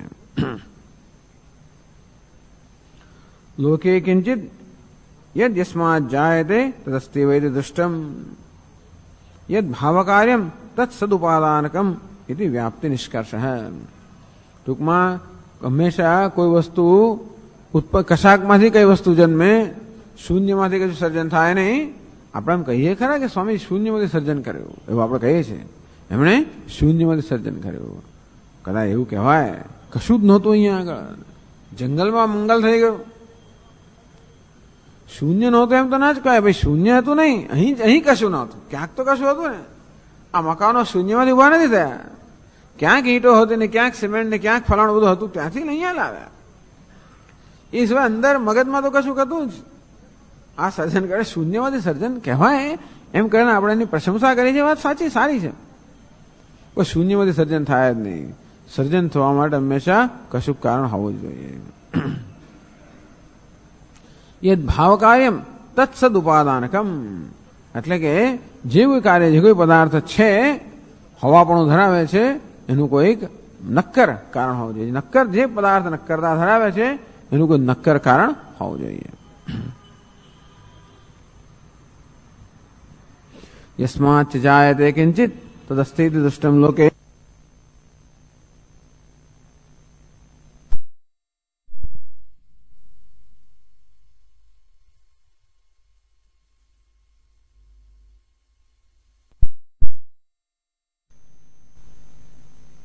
આજે આખું ચિંતન છે ને એને અનુકૂળ ચિંતન કહેવામાં આવે છે. ચિંતન કરવાનો એક જ પ્રકાર છે એવું નથી, પણ ચિંતન કરવાના ઘણા પ્રકાર છે. અને તમે એવી રીતે પણ ચિંતન કરી શકો જેથી બ્રહ્મ નથી એવા નિર્ણય પર પણ આવી શકો, આવવું હોય તો. પણ આપણે આ પ્રકારનું ચિંતન કેમ કરીએ છીએ? એને અનુકૂળ ચિંતન કહેવામાં છે. શ્રુતિ અભિમત અનુમાનમ, શ્રુતિ જે કહે છે એને એની અંદર જે અભિપ્રાય રહેલો છે એ પ્રકારે આપણે ચિંતન કરીએ છીએ. સો કામયત બહુશ્યામ પ્રજાયેતિ, શ્રુતિ કહે છે એને કામના કરી હું બહુ બની જવું. અને ઇદમ સર્વમ સૃજત, આ પ્રકારે કામના કરીને એના બધાનું સર્જન કર્યું. યદિદં કિંચ, જગતમાં જે કહે છે એ બધાનું સર્જન કર્યું. જો શ્રુતિ એમ કહે છે તો પછી આપણે એને સ્વીકારી શ્રદ્ધાપૂર્વક. શ્રુતિ આપણે માટે પ્રમાણ છે, આપણે માટે દલીલો પ્રમાણ નથી, અનુમાન પ્રમાણ નથી. વેદાંતિન માટે શાસ્ત્ર એટલે શ્રુતિ ઉપનિષદ પ્રમાણે છે. ભલે આપણે દલીલો કરીએ છીએ ખરા, પણ તમે જોજો કે આ બધી દલીલો જે કરવામાં આવે છે એ હંમેશા શાસ્ત્રને અનુકૂળ છે. એટલે એ શ્રુતિમાં, શાસ્ત્રમાં જે વાક્ય છે એ વાક્ય સમજી શકવા માટે જે આવશ્યક છે એ પ્રકારની દલીલની પદ્ધતિ આપણે સ્વીકારતા હોઈએ છીએ, બીજી કોઈ નહીં. એને જ અનુકૂળ ચિંતન કહેવાય. એટલે મનનનો પણ આ પ્રકાર છે. મનન જ્યારે આપણે કરીએ ત્યારે પણ હવે અનુકૂળ ચિંતન થતું હોય છે. શ્રુતિ જે કહે છે એ સાચું છે કઈ રીતે? શ્રુતિના તાત્પર્યને અનુરૂપ જ્યારે ચિંતન થાય એને અનુકૂળ ચિંતન કહેવામાં આવે છે. એટલે આ બધું ચિંતન એ પ્રકારનું છે કે શાસ્ત્ર શ્રુતિ કહે છે યદિદં કિંચ ઇદમ સર્વમ અસૃજત, એણે આ બધું સર્જન કર્યું. આ જે કંઈ છે એનું એણે સર્જન કર્યું. અર્થાત એ જગતનું કારણ છે. જગત કાર્ય છે. કાર્ય ત્યારે જ હોય જ્યારે કારણ હોય. ઘડો ત્યારે જ હોય જ્યારે મૃત, એનું મતલબ પ્રધાન કારણ હોય. અંકુર ત્યારે જ હોય જ્યારે બીજ હોય. અંતે આ જગત ત્યારે જ હોય જ્યારે એનું કારણ બ્રહ્મ હોય. તસ્માત આકાશાદિ કારણત્વાત અસ્તિ બ્રહ્મ, અંતેથી આકાશ વગેરે, આકાશથી પ્રારંભ થયેલા આ જગતનું કારણ હોવા માટે કારણે બ્રહ્મ છે. જગત છે માટે બ્રહ્મ છે. આમ તો બીજી રીતે પણ ઉત્તર આપતો હોય છે. ઈશ્વર છે, કોણે કહ્યું ઈશ્વર છે? તો હંમેશા મહાત્માઓ કે ભાઈ તું છે કે નહીં? તો કે એમાં તને ખાતરી છે કે તું છે? તો કે હા. બસ, એટલે ઈશ્વર છે એવી ખાતરી છે. પણ આમાં પણ એક, આની પાછળ પણ એક એ વસ્તુ સ્વીકારવામાં આવી છે કે આત્મા જ બ્રહ્મ છે. એટલે આત્મા છે એને માટે કોઈની શંકા નથી. હું છું એમાં કોઈને શંકા નથી. જો કે હું કેવો છું એમાં શંકા ખરી. કોઈ કહે કે હું જળ છું એવું પણ કહેનારા લોકો છે. વૈજ્ઞાનિકો શું કહે? હું તો જળ છે. ચેતન તો શેમાંથી ઉત્પન્ન થાય? આ બ્રેઇનમાંથી ઉત્પન્ન થાય ચેતન. તો બધા રાસાયણિક બધી પ્રક્રિયાઓનું પરિણામ છે. મૂળ વસ્તુ રસાયણ જળ છે. આ ચેતન જળની આપણે ચારવાક લોકો પણ એવું જ કહેનાર હતા, ચેતન તો જળનો ધર્મ છે એવું પણ કહેનાર છે. એટલે ટૂંકમાં એટલું બધું કહેલું છે ને કે એનો તો કંઈ અંત જ નથી. એટલા જ માટે ત્વંજમાં કહેવાય જીવને ઈશ્વરના વાદમાં પડવું નહીં, કારણ કે પડશો તો કોઈ અંત ના આવશે. એટલે આપણે એમ કે આપણે પહેલાને સિદ્ધ કરી દઈએ અને પુરવાર કરીને બતાવી આપે એવું કશું બનવાનું નથી. એ તો કેવો બુદ્ધિમાન જેના પર હાથ રાખે છે. આપણે એના કરતાં વધારે બુદ્ધિમાન હોય તો આપણે એને શાંત કરી શકીએ, પણ એ આપણા કરતાં વધારે બુદ્ધિમાન હોય તો આપણી કોઈ દલીલ ચાલતી નથી. એ હું તમને કહી દઉં. એ પણ એટલે ટૂંકમાં બહાર જઈને આપણે પ્રદર્શન કરવાની જરૂર નથી. મુખ્ય આ તો આપણે માટે જ કરવામાં આવે છે. અને આપણે એમ લાગે જે દલીલ કરનાર છે એને ખરેખર જિજ્ઞાસા છે તો આપણે એની સાથે ચર્ચા કરીએ. પરંતુ જે દલીલ કરે છે એને માત્ર એને તો સાબિત જ કરું છું કે ઈશ્વર નથી, તો ભલે નથી ભાઈ જા. કારણ કે આપણે હું તો ચિંતા કરતો જ નથી તો નથી. આ તો આ સાચું. અને જો જિજ્ઞાસા હોય તો બરાબર છે. એ એક પણ ક્ષણ આપણે બગાડતા નથી કોઈની સાથે ચર્ચા કરવામાં. કારણ કે એને ધારો એને સાબિત કરવા દે આપણે શું મળે, એને કશું મળે? કઈ સાબિત કરવા ઈચ્છતો જ નથી, એ માનવા ઈચ્છતો નથી. અને ધારો કે આપણે દલીલ ન કરી શકીએ તો એ કે માની નથી લેવાનું અંદરથી, એટલે કે હું કાલે બીજી દલીલ લઈને આવીશ. ટૂંકમાં જેણે નક્કી કર્યું છે કે પોતે માનવા માંગતો નથી, જે બદલાવા નથી માંગતો, એને લાખ પ્રયત્ન બદલી ના શકાય. આપણે જોઈએ કે બદલવા ઈચ્છે છે, એને જિજ્ઞાસા છે, તો જરૂર આપણે એને મદદ કરીએ. એટલે જે દલીલો આપણે કદાચ કરતા હોઈએ તે પણ એટલા જ માટે કે આપણે જે સમજ્યા છે એની સાથે વહેંચી લઈ શકીએ, જો એનામાં ઈચ્છા હોય તો. તે રીતે આપણી સમક્ષ કોઈ આવીને દલીલો કરતો હોય તો ભલે ને કર્યા કરે કે સારું તારે નથી માનવું તો ના માનીશ, જાણે જે કરવું એ કર. તારે જાણવું હોય તો અમે તારી સાથે કંઈક ચર્ચા કરશું, બાકી તો કઈ નહીં. ના માનીશ તો મને આવડાવશે. પેલા એક જણ કે આ દુનિયા સીધો કરશે એને ક્યાં જવાના છે, આપણે નહીં કરી છે કશો વાંધો નહીં ભાઈ. જાણે તો સ્વામી દયાનંદ મહારાજ હમણાં છે કે ભાઈ દુનિયા બડા વિસ્તાર હૈ જાઓ, દુનિયા બધાને સીધા કરશે. બડા સ્વામીજી હંમેશા કહે કે આ ભગવાને રચના જેવી કરી છે ને, ભઠ્ઠીમાં પેલી ઈંટ તપે ને બરોબર આમ પાકે ને એમ આ જગત ભઠ્ઠી રૂપ જ છે. માણસ પાકીને એવડે માન છે, કારણ કે એની પાસે કોઈ વિકલ્પ રહેવાનો નથી. દુનિયા પકવશે ને બરોબર. એટલે પેલા કહે છે કે વાર્યા ના માને હાર્યા માને, એવું ગુજરાતીમાં કહેવાય છે ને. એટલે દુનિયા આપણે લોકોને હરાવવાની કોઈ જરૂર નથી. આ બધી દલીલો કોઈને હરાવવા માટે થતી નથી, આપણી પોતાની સમજ માટે થાય છે. શાસ્ત્રમાં જે કહેવામાં આવ્યું છે એની સમજ માટે આ દલીલો છે. દરેક માતાઓને ઘરે બહુ તકલીફ, કાંઈ એમના દીકરાઓ જ બધી દલીલો કરતા હોય, અંતેથી એને સ્ત્રીઓનો પતિ દલીલો કરે જાતને. એટલે ટૂંકમાં તમે કરો છો આ માતાઓ બિચારી સાંભળી એમ કે આપણે સમજ પડી છે ને, ઘરે જઈને ચર્ચા કરવા અને પેલા બે દલીલ કરતા આપણે શાંત થયું, ખબર ને આપણે કશું કેવું હોય ને હવે. એટલે ભાઈ ઝઘડો થાય, જાતનું થાય ને કે ભાઈ નથી સારું. એટલું આપણામાં એટલી શક્તિ આપણામાં હોવી જોઈએ કે ભાઈ તારે જે કરવું એ તું કર અને મારે જે કરવું છે હું કર. આમાં થાય છે શું કે તું જાય છે કેમ ત્યાં આગળ, તું કેમ ત્યાં જાય છે?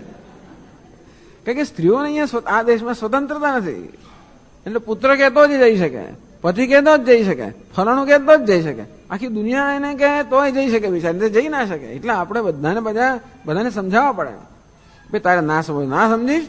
જો પશ્ચિમના દેશમાં તો કઈ તારે તું ના સમજ ના સમજીશ, ના હોય તો ના આવીશ, મારે જે કરવું છે હું કર, એવું આપણે ત્યાં નથી. માટે તમારે થોડી દલીલો કરવી પડતી હશે ઘરે, જુદી વાત છે. બાકી દીકરો નહીં સમજતો ના સમજીશ ભાઈ. દીકરો ક્યારે સમજશે? જયારે જોશે કે મામા કંઈક પરિવર્તન થયું અને પહેલા કે તેનો સ્વભાવ બદલાયો, કંઈક થયું. એટલે ઉપદેશથી ઘણી વાર જે ચાલતું નથી, કામ નથી થતું, એ કામ આચરણથી થતું હોય છે. એ જયારે જોયે કે આમાં છતાંય સહનશીલતા છે, ક્ષમાશીલતા છે, આ બધું છે, ત્યારે લાગે નહીં એમાં કંઈક ખવું જોઈએ ખરું, આ ક્લાસમાં કશું લાગે છે ખરું સ્વામીજી, કારણ કે કંઈ ફેરફાર થયો ખરો. બાકી કે આટલા વર્ષો ક્લાસમાં આવીને કશો ફેરફાર થયો નહીં, તો તમે શું શીખવાડે તમારા સ્વામીજી? એટલે મેં કહ્યું કે ઈશ્વર છે એવું માત્ર કહેવાથી કામ નથી ચાલતું. આપણા જીવનમાં એ વસ્તુ પ્રતિબિંબિત થવી જોઈએ, અભિવ્યક્ત થવી જોઈએ. આપણા જીવનમાં પરિવર્તન આવે ત્યારે જ ઈશ્વર છે એવો આપણે સ્વીકાર કરવો કહેવાય. પણ અહીં જે પ્રકારની દલીલો કરવામાં આવે છે એની પાછળ અનુકૂળ ચિંતન છે. વિમતમ જગત સદુપાદાનકમ કાર્યત્વાત સમત્વદેતી સૃષ્ટિ શ્રુતિ અભિમત અનુમાન નિષ્કર્ષ. આ જગતનું ઉપાદાન હોવું જોઈએ. કોઈ પદાર્થનું હંમેશા ઉપાદાન કારણ હોય છે, કોઈ પણ કાર્યનું ઉપાદાન કારણ હોય છે. જગત પણ કાર્ય છે, માટેનું ઉપાદાન કારણ હોવું જોઈએ. એ ઉપાદાન કારણ જ બ્રહ્મ છે અને તો જે શ્રુતિ કહે છે એ વસ્તુ યોગ્ય રીતે યોગ્ય છે.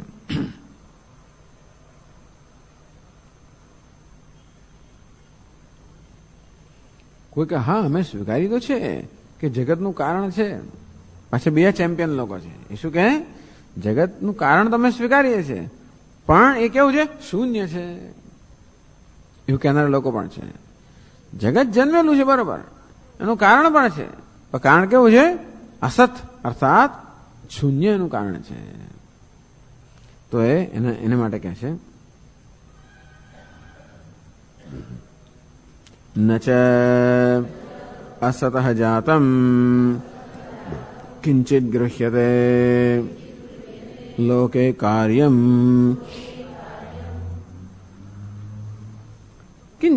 ન ચ અસતઃ જાતમ. જો આપ એમ કહેતા હવે કે જગતનું કારણ તમે સ્વીકારીએ છીએ પણ જગતનું કારણ તો શૂન્ય છે એવું અમે કહીએ છીએ. તો કોણ જોવા ગયું છે? વસ્તુ એવી છે ને કે આ જગતની ઉત્પત્તિ પહેલા શું હતું તો કોઈ જોવા ગયું નથી ને. શાસ્ત્ર આપણે પ્રમાણ કરો. સદૈવ સ્વમી ઇદમગ્ર આસીત એકમેવ અદ્વિતીયમ. આ જગતના સર્જન પહેલા જગત એક અદ્વિતીય સત હતું. આત્મા એવ ઇદમ એક એવાગ્ર આસીત નાન્યત કિંચન મિશદ. આ સમગ્ર જગત એક અને અદ્વિતીય આત્મા હતો. એ બરોબર છે. પછી સિવાય આપણી પાસે બીજી કોઈ તો સાબિતી છે નહીં કે જગત પહેલા શું હતું કે જોવા ગયું છે કોઈ. શાસ્ત્ર આપણે માટે સાબિતી કરવું આપણે માટે એ પ્રમાણ છે અને તેથી શાસ્ત્રને અનુરૂપ આપણે દલીલ કરીએ. તો પેલા કે અમને બતાવો કે જગત પહેલા શું, તો બતાવી ના શકીએ આપણે. એ કહે છે કે જગત પહેલા, જગતના સર્જન પહેલા તો શૂન્ય જ હતું, કશું જ નહોતું, અસત હતો. તો કે નહીં, અસતમાંથી શૂન્યમાંથી કોઈ વસ્તુ જન્મી શકે નહીં. ન ચ અસતઃ જાતમ કિંચિત ગૃહ્યતે લોકે કાર્યમ. આ તો પછી તમે એમને કહી લો ત્યારે બહુ સારું, જો શૂન્યમાંથી સર્જન થતું બહુ સરસ. બસ 100 રૂપિયા નોટ બનાવો હવામાંથી. તમારે જો કોઈ ઉપાદાન સત્કાર્યવાદનો અર્થ એ છે કે કશું સર્જન કરવા માટે હંમેશા કોઈ કાર ઉપાદાન જોઈએ જ. ઘડાનું સર્જન કરવા માટે માટી જોઈએ જ. એ સિવાય ઘડાનું સર્જન ના થાય. જો એમને શૂન્યમાંથી ઘડાનું સત્તા એમને ઘડા સર્જ્યા જ કરીએ આપણે. માટીની જરૂરત ના હોય તો કેવું સરસ થઈ જાય. પેટ્રોલિયમ જરૂરત ના હોય તો કેવું સરસ. ફર્ટિલાઇઝર બન્યા જ કરે એના માટે ઉપાદાન કારણની જરૂર જ નથી. તો એવું નથી બનતું હતું. ક્યારે પણ આપણે એવું જોયું નથી કે કશી વસ્તુ શૂન્યમાંથી જોઈ હોય અથવા જે વસ્તુ જોઈએ છે કાર્ય એ શૂન્યમાંથી જન્મી હોય તો કોઈ અનુભવ નથી. આપણો એવો જ અનુભવ છે કે જે કોઈ વસ્તુ જન્મે છે હંમેશા સત ઉપાદાનમાંથી જન્મે છે. સત એટલે અસ્તિત્વ ધરાવનાર કોઈ ઉપાદાન કારણમાંથી વસ્તુ જન્મે છે. ક્યારે પણ નાસ્તિત્વમાંથી અસતમાંથી કોઈ વસ્તુ જન્મી હોય એવો આપણને અનુભવ નથી. એટલે શસ્ય વિશાળના એ કહે છે ને શું છે? એશ વંધ્યાસતો યાદી શશશૃંગ ધનુર્ધર. જો આ વંધ્યાપુત્ર જઈ રહ્યો છે શશશૃંગ, સસલાનું શિંગડું છે એમાંથી બનાવેલા ધનુષ્ય ધારણ કરીને વંધ્યાપુત્ર જઈ રહ્યો છે. ક્યાં? મૃગતૃષ્ણામ ભથી સ્નાન કરીને આવ્યો. ક્યાં? તો કે ઝાંઝવા જળમાં સ્નાન કરીને આવ્યો છે. ખપુષ્પકૃત શેખર, માથા પર એને એ મુગટ પહેરે છે, આકાશ પુષ્પનો મુગટ પહેર્યો છે. શશશૃંગ ધનુર્ધર, હાથમાં શશ વિષાણુનું ધનુષ્ય છે. એવું કોણ છે? વંધ્યાસુતો યાદી વંધ્યાપુત્ર જઈ રહ્યો છે. તો વાંધો નહીં, તો આપણે કઈ મૂર્તિઓની આ ચિંતા જ ના કરવી પડે. શૂન્યમાંથી સર્જન થતું હોત તો હું આપણે એકાને પસંદ કરીએ જ નહીં જે છે એમાંથી, તો આપણે આપણું જ સર્જન ના કરીએ. એવું થતું નથી. જે છે એ સ્વીકારવા પડતા હોય છે ટૂંકમાં. એટલે કહેવાનો વાત છે કે શૂન્યમાંથી કોઈ વસ્તુનું સર્જન થતું નથી, અથવા જે કોઈ વસ્તુ સર્જન થઈ છે એ શૂન્યમાંથી થઈ હોય એ આપણો અનુભવ નથી. ન ચ અસતઃ જાતમ કિંચિત ગૃહ્યતે લોકે કાર્યમ.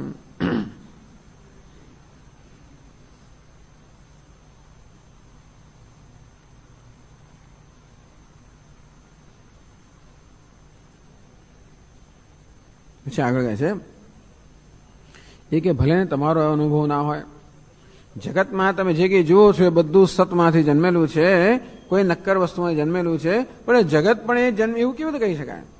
ઘડા માટે જે નિયમ લાગુ પડે એ નિયમ જગત માટે કેમ લગાડી શકાય? આપણે તો ઘડાનું દ્રષ્ટાંત આપીને એ જગત માટે નિયમ લાગુ પાડીએ છીએ. ઘટ જે છે એનું ઉપાદાન કારણ માટી છે, માટે જે કંઈ છે એનું ઉપાદાન કારણ હોવું જોઈએ. અંકુર છે એનું ઉપાદાન કારણ બીજ છે, માટે આવું ઉપાદાન અવ્યક્ત હોવું જોઈએ. એ તો વ્યવહારના વિષય માટે બરોબર છે, પણ જગત માટે એવું છે એવું શા માટે કહી શકાય? તો એના માટે ભલે આ ઘડો માટીમાંથી સર્જાયો, પણ જગત શૂન્યમાંથી સર્જાયું હોય એવું કેમ ન બને? તો કહે છે અસતશ્ચેત નામ રૂપાદિ કાર્યમ નિરાત્મકત્વાત ન ઉપલભ્યેત ઉપલભ્યતે તો તસ્માત અસ્તિ બ્રહ્મ. અસતશ્ચેત નામ રૂપાદિ કાર્યમ જાયેત. અસતમાંથી શૂન્યમાંથી આ નામ રૂપાત્મક જગત જન્મ્યું હોત. ચાલો સ્વીકાર લઈએ તમારી વાત કે શૂન્યમાંથી આ બધું જન્મ્યું છે. શૂન્ય એટલે જેમાં કશું શૂન્ય એટલે જે છે જ નહીં, તુચ્છ. નિરાત્મકમ એટલે કે એમાં આત્મા જ નથી, એમાં કોઈ રસ જ સાર જ નથી, એવું તુચ્છમાંથી અસારમાંથી શૂન્યમાંથી આ જગત જન્મ્યું હોય એવું જો આપણે સ્વીકારી ધારો કે તો નિરાત્મકત્વાત ન ઉપલબ્ધ્યેત, તો એ આપણા જ્ઞાનનો વિષય બની ના શકે, વ્યવહારનો વિષય બની ના શકે, કારણ કે એ તુચ્છ છે. તુચ્છમાંથી જન્મેલી પણ વસ્તુ પણ તુચ્છ જ હોય. તો તુચ્છ એને કહેવાય જે આપણા વ્યવહારનો વિષય નથી. નિરાત્મકત્વાત એમાં આત્મા જ નથી. આત્મા નથી, એમાં કોઈ સાર નથી, એમાં કોઈ નક્કરતા નથી, એમાં કોઈ અસ્તિત્વ નથી. તો એવા કારણમાંથી જન્મેલું જગત પણ એવું જ હોત, અર્થાત એ પણ નિરાત્મક હોત, અને તો આપણા વ્યવહારનો વિષય ન બની શક્યો હોત. કાર્યસી ઉપાદાનમ આત્મા સત્તા પ્રદમિતિ આવત. તો આત્મા કોને કહેવાય ખબર છે? આ ઘડાનો આત્મા કોણ છે? જે ઉપાદાન કારણ હોય એ આત્મા કહેવાય. માટી ઘડાનું ઉપાદાન કારણ છે, માટે માટી ઘડાનો આત્મા છે. વસ્તુનું ઉપાદાન કારણ સૂત્ર છે, માટે સૂત્ર વસ્તુનો આત્મા છે. જે ઉપાદાન કારણ હોય એના આત્મા કહેવાય. એટલા જ માટે કે એના વગર વસ્તુ ના હોઈ શકે. માટી ઘડાનું ઉપાદાન કારણ છે, કારણ કે માટી વગર ઘડો ના હોઈ શકે. સૂત્ર વસ્તુનું ઉપાદાન કારણ છે, સૂત્ર વગર વસ્તુ ના હોઈ શકે. તો જેના વગર વસ્તુ ના હોય એનામાં જ આત્મા. એટલે માટી ઘડાનો આત્મા છે, કારણ કે માટી રૂપી આત્મા વગર ઘડો ન હોઈ શકે. આ સૂત્ર વસ્ત્રનો આત્મા છે, કારણ કે સૂત્ર રૂપી આત્મા વગર વસ્ત્ર ન હોઈ શકે. તેવી જ રીતે આ જગતનો પણ આત્મા હોવો જોઈએ. જગતનો કોઈ આત્મા હોય જ નહીં તો જગત પણ ન હોઈ શકે. આત્મા વગર વસ્તુ ના હોઈ શકે, માટી વગર ઘડો ન હોઈ શકે, સૂત્ર વગર વસ્ત્ર ન હોઈ શકે, આત્મા વગર એ વસ્તુ ના હોઈ શકે. દરેક વસ્તુ જે કંઈ છે એ પોતાના આત્માને કારણે છે. તો આપના કહેવા પ્રમાણે જગતનો કોઈ આત્મા જ જો ન હોય તો જગત પણ ન હોઈ શકે. અને અસત ઉપાદાનત્વે નામ રૂપકારાત કર્માત્મક જગત નિરાત્મકત્વાત સત્તાહીનત્વાત અસત્વેન રૂપેણ જગતનો ઉપલબ્ધ્યેત. તો જગતમાં પણ એ અસતમાંથી જન્મ્યું હોત તો જગતમાં સત્તા હોત જ નહીં, અને તો જગત વ્યવહારનો વિષય ન બની શક્યો હોત. પણ ઉપલબ્ધ્યતે તું જગત તો વ્યવહારનો વિષય છે એવું હોવાને કારણે જગતમાં સત્તા છે. એટલા માટે એનું જે કારણ હોય એ પણ સત્તાવાળો હોવું જોઈએ. જગતમાં અસ્થિ સત છે ને, દરેક પદાર્થ જે આપણે જોઈએ કે અનુભવીએ ત્યારે ઘડો છે, વસ્ત્ર છે, પુસ્તક છે, આમ દરેક પદાર્થમાં છે હોવાપણું રહેલું જ છે. એટલા જ માટે આ જગત જેમાંથી જન્મ્યું છે એ કાર્યમાં પણ છે કે હોવાપણું હોવું જોઈએ. અસત કે ન હોવાપણું જગતનું કારણ ન હોઈ શકે, સત જગતનું કારણ હોઈ શકે. ઉપલબ્ધ સન ઘટ સન પટ સન હસ્તી, આમ દરેક વસ્તુ છે એ તો ઉપલબ્ધ થાય છે. માટે અમે કહીએ છીએ કે જગતનું કારણ પણ છે, નથી એવું જગતનું કારણ ન હોઈ શકે. ધારો કે અસતમાંથી ન હોવા પણ જગત જન્મ્યું હોત તો શું થાત? એ કહે છે આગળ અસતશ્ચેત કાર્યમ ગૃહ્યમાણમપી અસદન્વિતમેવ તત્સ્યાત ન ચ એવં તસ્માદસ્તિ બ્રહ્મ. અસત ચેત કાર્યમ ગૃહ્યમાણમપી.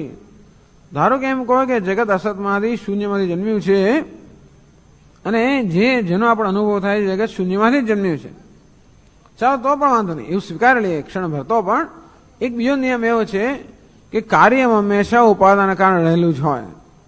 એટલે આપણે ઘડાનો પણ જયારે અનુભવ કરીએ ત્યારે માટેનો અનુભવ થાય જ, વસ્તુનો અનુભવ કરીએ ત્યારે સૂત્રનો અનુભવ થાય જ. તેમ જે અસત જગતનું ઉપાદાન કારણ હોત તો જયારે જયારે જગતના કોઈ પદાર્થનો અનુભવ થાય ત્યારે અસતનો અનુભવ થાત, ન હોવા પણ અનુભવ થાત. અત્યારે જયારે જયારે કોઈ પદાર્થનો અનુભવ થાય ત્યારે છે એમ અનુભવ થાય છે, મળે છે જગતનું કારણ છે. પણ જો ન હોવા પણ એ જગતનું કારણ હોય, અસત હોત તો આપણા ઘડો જો આપણે શું કહીએ ખબર છે? હાથી નથી, વસ્ત્ર નથી, એ નથી. પણ તો જગતની અંદર જો શૂન્ય એ જગતનું કારણ હોત, ન હોવા પણ જગતનું કારણ હોત, તો સર્વત્ર ન હોવા પણ વ્યાપક હોત. હોવા પણ જગતનું કારણ છે, મારે દરેક નામ રૂપમાં હોવા પણ વ્યાપક છે, અસ્થિ વ્યાપક છે. પણ જો નાસ્તિ જગતનું કારણ હોત તો બધી નાસ્તિ નાસ્તિ નાસ્તિ એ પ્રકારનો આપણો અનુભવ થાત. અસતશ્ચેત કાર્યમ ગૃહ્યમાણ અભી અસદ અન્વિતમેવ તત્સ્યાત. તો દરેક જગ્યાએ અસત અન્વિતમ અર્થાત અસત જ સર્વત્ર વ્યાપ્ત હોત.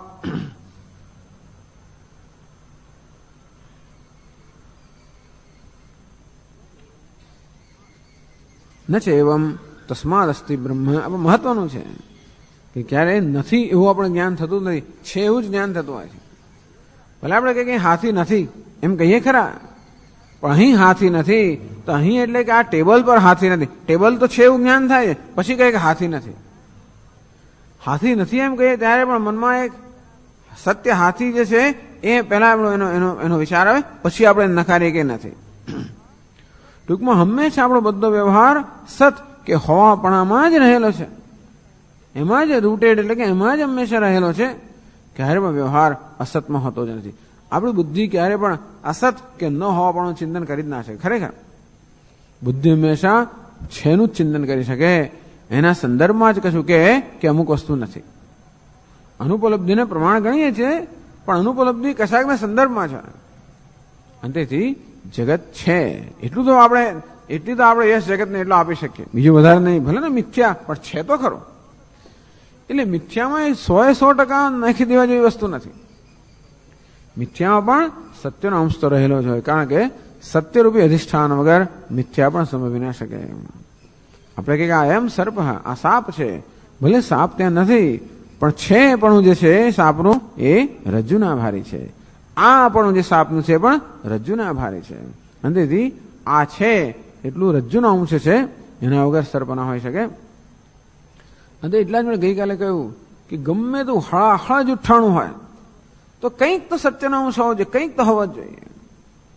કારણ કોઈ વસ્તુ સત્યરૂપી અધિષ્ઠાન વગર સંભવી ના શકે. હવે આપણે એને એ તરફ દ્રષ્ટિ હોય, આપણે એટલું આપણા મનને એવી રીતે આપણે ધડવા કેળવી હોય, એવું સૂક્ષ્મ બનાવ્યું હોય કે ભયંકર જુઠ્ઠાણામાં પણ જે જરાક સત્યનો અંશ રહે એ આપણે પકડી શકીએ તો, અને જુઠ્ઠાણું છે એને આપણે નકારી શકીએ. એટલી સૂક્ષ્મતા આપણી બુદ્ધિમાં આવે કે જરાક પણ જે સત્યાંશ રહેલો છે એ આપણે સ્વીકારીએ, એ આપણે જોઈ શકીએ. અને જે બધો મિથ્યાંશ છે આપણે એનો બાદ કરી શકીએ. તો કોઈ પણ જગ્યાએ ઈશ્વર દર્શન થાય. કોઈ પણ જગ્યાએ ઘણી જગ્યાએ ઈશ્વર એટલો બધો ઢંકાઈ ગયો હોય છે, ઘણી જગ્યાએ જરા સ્પષ્ટ હોય ત્યાં બહુ મુશ્કેલી નથી પડતી. હિમાલયમાં જઈએ, સરસ સરસ તીર્થ સ્થાનોમાં જઈએ, કોઈ મહાપુરુષો પાસે જઈએ તો ત્યાં આગળ સાત્વિક વસ્તુ હોવાને કારણે ત્યાં આપણને એવી સત્વની ઈશ્વરની સન્નિધિનો અનુભવ થાય. પણ ઘણી જગ્યાએ તો એટલું તમસ હોય છે, રજસ હોય, એટલું તમસ હોય કે ઈશ્વર એવો ઢંકાઈ ગયો કે આમ કશું આપણને દેખાય જ નહીં. ત્યાં આગળ ત્યાં પણ એ તમસ પણ છે, એને છે પણ પ્રદાન કરનાર તો ઈશ્વર જ છે, બીજું કશું નહીં. તો આ દુષ્ટ છે, એ છે પણ પ્રદાન કોણ કરે છે? ઈશ્વર. બસ એટલું જ આપણે મહત્વનું બની જાય. અને કેવો છે, કોણ છે, ક્યાં છે, મહત્વનું ન રહે. ધારો કે એટલો બધો વૈરાગ્ય આવી જાય આપણને કે કોણ છે, કેવો છે, કઈ વાંધો નહીં, જેવો છે વાંધો નહીં, ક્યાં છે એનો પણ વાંધો નહીં, કેવો છે, ક્યાં છે, કોણ છે, કોઈ વસ્તુનો આપણો વાંધો ના હોય, છે એ આપણે મહત્વનું હોય. એનો અર્થ એ કે આપણે ત્યાં ઈશ્વરના દર્શન કરીએ છીએ. જેટલે અંશે પેલું નામરૂપ મહત્વનું હોય એટલે અંશે ઈશ્વર ઢંકાઈ ગયો છે. અભિન્નાહ સચ્ચિદાનંદાહ ભેદ્યતે રૂપનામની. દરેકમાં નામ રૂપ જ ભિન્ન ભિન્ન છે. ઈશ્વરમાં સચ્ચિદાનંદ તો અભિન્ન જ છે. પંચમહાભૂતનું બનેલું આ સમગ્ર જગત છે, એમાં એક વસ્તુ જો અભેદ હોય સચ્ચિદ આનંદ. ઉપેક્ષ નામ રૂપે દ્વે સચ્ચિદાનંદ તત્પર. આ બંને નામ રૂપની ઉપેક્ષા કરીને સચ્ચિદાનંદને જ તત્પર છે. એટલા માટે આપણે વૈરાગ્ય શીખવામાં આવે છે. ધીમે ધીમે છેવટે વૈરાગ્યને આપણી એટલી કક્ષા આવે કે આ નામરૂપનું કોઈ મહત્વ રહે નહીં. મહત્વ ના એટલે નામરૂપનો સ્વીકાર થાય છે, ગમે તેવું નામરૂપ હોય તો પણ આપણે એને પ્રેમથી સ્વીકારી શકીએ. એટલે મહત્વ ના રહે એટલે કે એને પ્રેમથી સ્વીકારી, ગમે તે નામરૂપ હોય એને પ્રેમથી સ્વીકારી શકીએ તો જ એ નામરૂપ મારું જે અસ્થિ ભાતિ પ્રિય છે એ આપણા માટે મહત્વનું બને. નહીતર અત્યારે નામરૂપ મહત્વનું છે, અસ્થિ ભાતિ પ્રિય મહત્વનું રહેતું નથી. બધું મહત્વ નામરૂપમાં છે. ભાઈ બતાવે છે કે સર્વત્ર ઈશ્વર છે. કયા રૂપમાં છે? એ રૂપમાં છે. ભલે આપણી સંસ્કૃતિમાં ઈશ્વરને જુદા જુદા નામ રૂપની અંદર આપણી સમક્ષ પ્રસ્તુત કરવામાં આવતો હોય, બરોબર છે, એના ધ્યાન માટે. ચતુર્ભુજ હોય, પંચમુખ હોય, અષ્ટભુજા, આ બધા ઈશ્વરના સ્વરૂપો છે. ઈશ્વરના કોઈક ને કોઈક ઐશ્વર્યને લઈને એ પ્રકારનું રૂપ આપણને ધ્યાન માટે, ઉપાસના માટે આપવામાં આવતું હોય છે. એ સુંદર છે. પણ છેવટે ઈશ્વર સરળમાં સરળ છે. એટલો સરળ કે માત્ર છે જ, બાકી કઈ જ નહીં. સરળ એટલે નિર્વિશેષ એટલે સરળ, નિર્ગુણ એટલે સરળ. જગતમાં સરળમાં સરળ જો કોઈ વસ્તુ હોય તો ઈશ્વર. એને સરળ કહેવાય જેને કોઈ પ્રકારની માંગણી ના હોય. એને સરળ કહેવાય જેનો કોઈ વિરોધ ના હોય. એને સરળ કહેવાય જે સર્વનો સ્વીકાર કરતો હોય. એને સરળ કહેવાય જેને માટે બધું બરોબર હોય. આ નામ માણસ સરળ છે એ માની જશે, સીધો છે, કઈ એને બહુ માંગણી નથી. આપણે કહે તો સરળ છે, એ છેતરી પણ શકાય, વાંધો નથી. જે કરો તે નામરૂપ ગમે તેવું હોય છતાં પણ પેલો છે અત્યંત સરળ. એટલે જીવનમાં સરળતાની જરૂર છે. ટૂંકમાં ઈશ્વર સરળ હોવાના કારણે જીવનમાં પણ સરળતા જોઈએ. જીવનમાં સરળતા એટલે બધી રીતે આપણા બહારના વ્યવહારમાં સરળતા હોય અને જોડે આપણા વિચારમાં પણ સરળતા હોય. એટલા માટે સત્યમેવ જયતે નાનૃતમ. ઈશ્વર સત્ય સ્વરૂપ હોવાના કારણે મુંડકોપનિષદમાં કહેવામાં આવ્યું સત્યમેવ જયતે. સત્યને લભ્ય તપસા હેષ આત્મા. આત્મા પરમાત્મા સત્યથી પ્રાપ્ત થાય. તો સત્ય પ્રાપ્ત કરવા માટે તપસ્યા જોઈએ. સત્યને લભ્ય તપસા હેષ આત્મા. તો એટલે સત્ય, તપસ્યા વગેરે મૂલ્ય આપણા આપવામાં આવ્યા કારણ કે ઈશ્વરનું એ સ્વરૂપ છે. એવું ક્યારે આપણા જીવનમાં આવે? પેલા ઈશ્વર છે અને સત્ય સ્વરૂપ છે એવો સ્વીકાર થાય તો. એટલું જ નહીં, પણ મારું મન હંમેશા સત્યને ઝંખી રહ્યું છે એ પણ સમજવું જોઈએ. ભલે ને ઈશ્વર રહ્યો ને ભલે સત્ય સ્વરૂપ હોય તો મારે શું? તો કે નહીં, મારે માટે મહત્વનું છે કારણ કે મારી બુદ્ધિ સતત સત્યને ઈચ્છે છે. મારી બુદ્ધિ ક્યારે પણ અસત્યને સ્વીકારી શકે નહીં. બુદ્ધિ સત્યની ઝંખનામાં છે. બધે બિચારો અનુભવ કરી રહ્યું છે. જ્યાં જ્યાં વિશ્વના અનુભવ પણ છેવટે મેળવવા શું ઈચ્છે છે? એ વસ્તુ હોય જે હંમેશા કેવાય રિલાયબલ હોય. રિલાયબલ અર્થાત વિશ્વસનીય હોય, ઇનફેલિબલ. તો દરેક માણસ શું ઈચ્છે છે? ઇનફેલિબલ અર્થાત વિશ્વસનીય.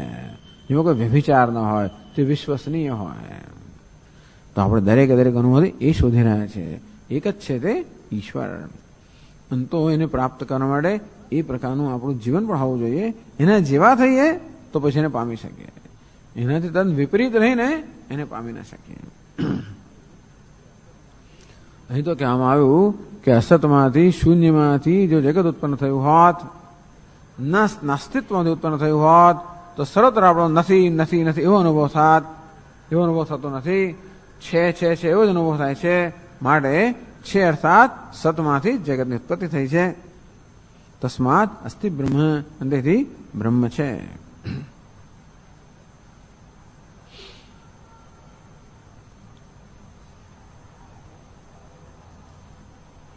અને છેલ્લા વાક્યમાં કહે છે તત્ર કથમ અસતઃ સજ્જાયેત ઇતિ શ્રુત્યંતરમ અસતઃ સજ્જન્મ અસંભવમ અન્વાચષ્ટે ન્યાયતઃ તસ્માત સદેવ બ્રહ્મ ઇતિ યુક્તમ. તો આ જ વિષયમાં વળી પાછી છાંદોગ્ય ઉપનિષદમાં વાક્ય છે કથમ અસતઃ સજ્જાયેત. ઉદ્દાલક ઋષિ શ્વેતકેતુને ઉપદેશ કરી રહ્યા છે કે હે શ્વેતકેતુ, આ જગતના સર્જન પહેલા સમગ્ર જગત એક અદ્વિતીય સત હતું. પણ કહે છે કેટલાક એમ કહે છે કે નહીં, આ જગત પોતાના સર્જન પહેલા એક અદ્વિતીય અસત હતું, એવું પણ કહેનારા છે. એટલે પછી ગુરુજી કહે છે કથમ અસતઃ સજ્જાયેત. પણ હે શ્વેતકેતુ, તું જ વિચાર કર કે અસતમાંથી સત કેમ જન્મી શકે? ન હોવાપણામાંથી કશું કે નક્કર કેમ જન્મી શકે? એમ કહીને શ્રુતિ પોતાના શબ્દોમાં જ અસત જગતનું કારણ હોય એનો નિષેધ કરે છે. કથમ અસતઃ સજ્જાયેત, એમ એને માટે કારણ આપે છે કે અસતમાંથી સત કેમ જન્મી શકે. એ શ્રુત્યંતરમ, આ છાંદોગ્યનું આ જે વાક્ય છે તે પણ અસતઃ સજ્જન્મ અસંભવમ અન્વાચષ્ટે, એ શ્રુતિ પણ સ્પષ્ટ શબ્દમાં કેવી રીતે અસતમાંથી સત ન જન્મી શકે સ્પષ્ટ રીતે કહે છે. ન્યાયતઃ, એ કહેવા માટે વળી પાછી આપણને ન્યાય એટલે કે કારણ પણ આપે છે કે અસતમાંથી કેમ સત જન્મી શકે.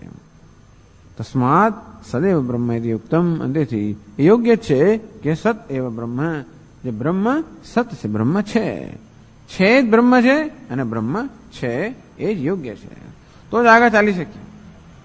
આગળની ચર્ચા તો શક્ય બને જ્યારે પહેલા આ પ્રકારનો સ્વીકાર હોય કે બ્રહ્મ છે. પછી બતાવશે કે દરેક વસ્તુ જે સુધી કહે છે એ બ્રહ્મના હોવાપણાનું જ પ્રતિપાદન કરે છે, એક અથવા બીજી રીતે.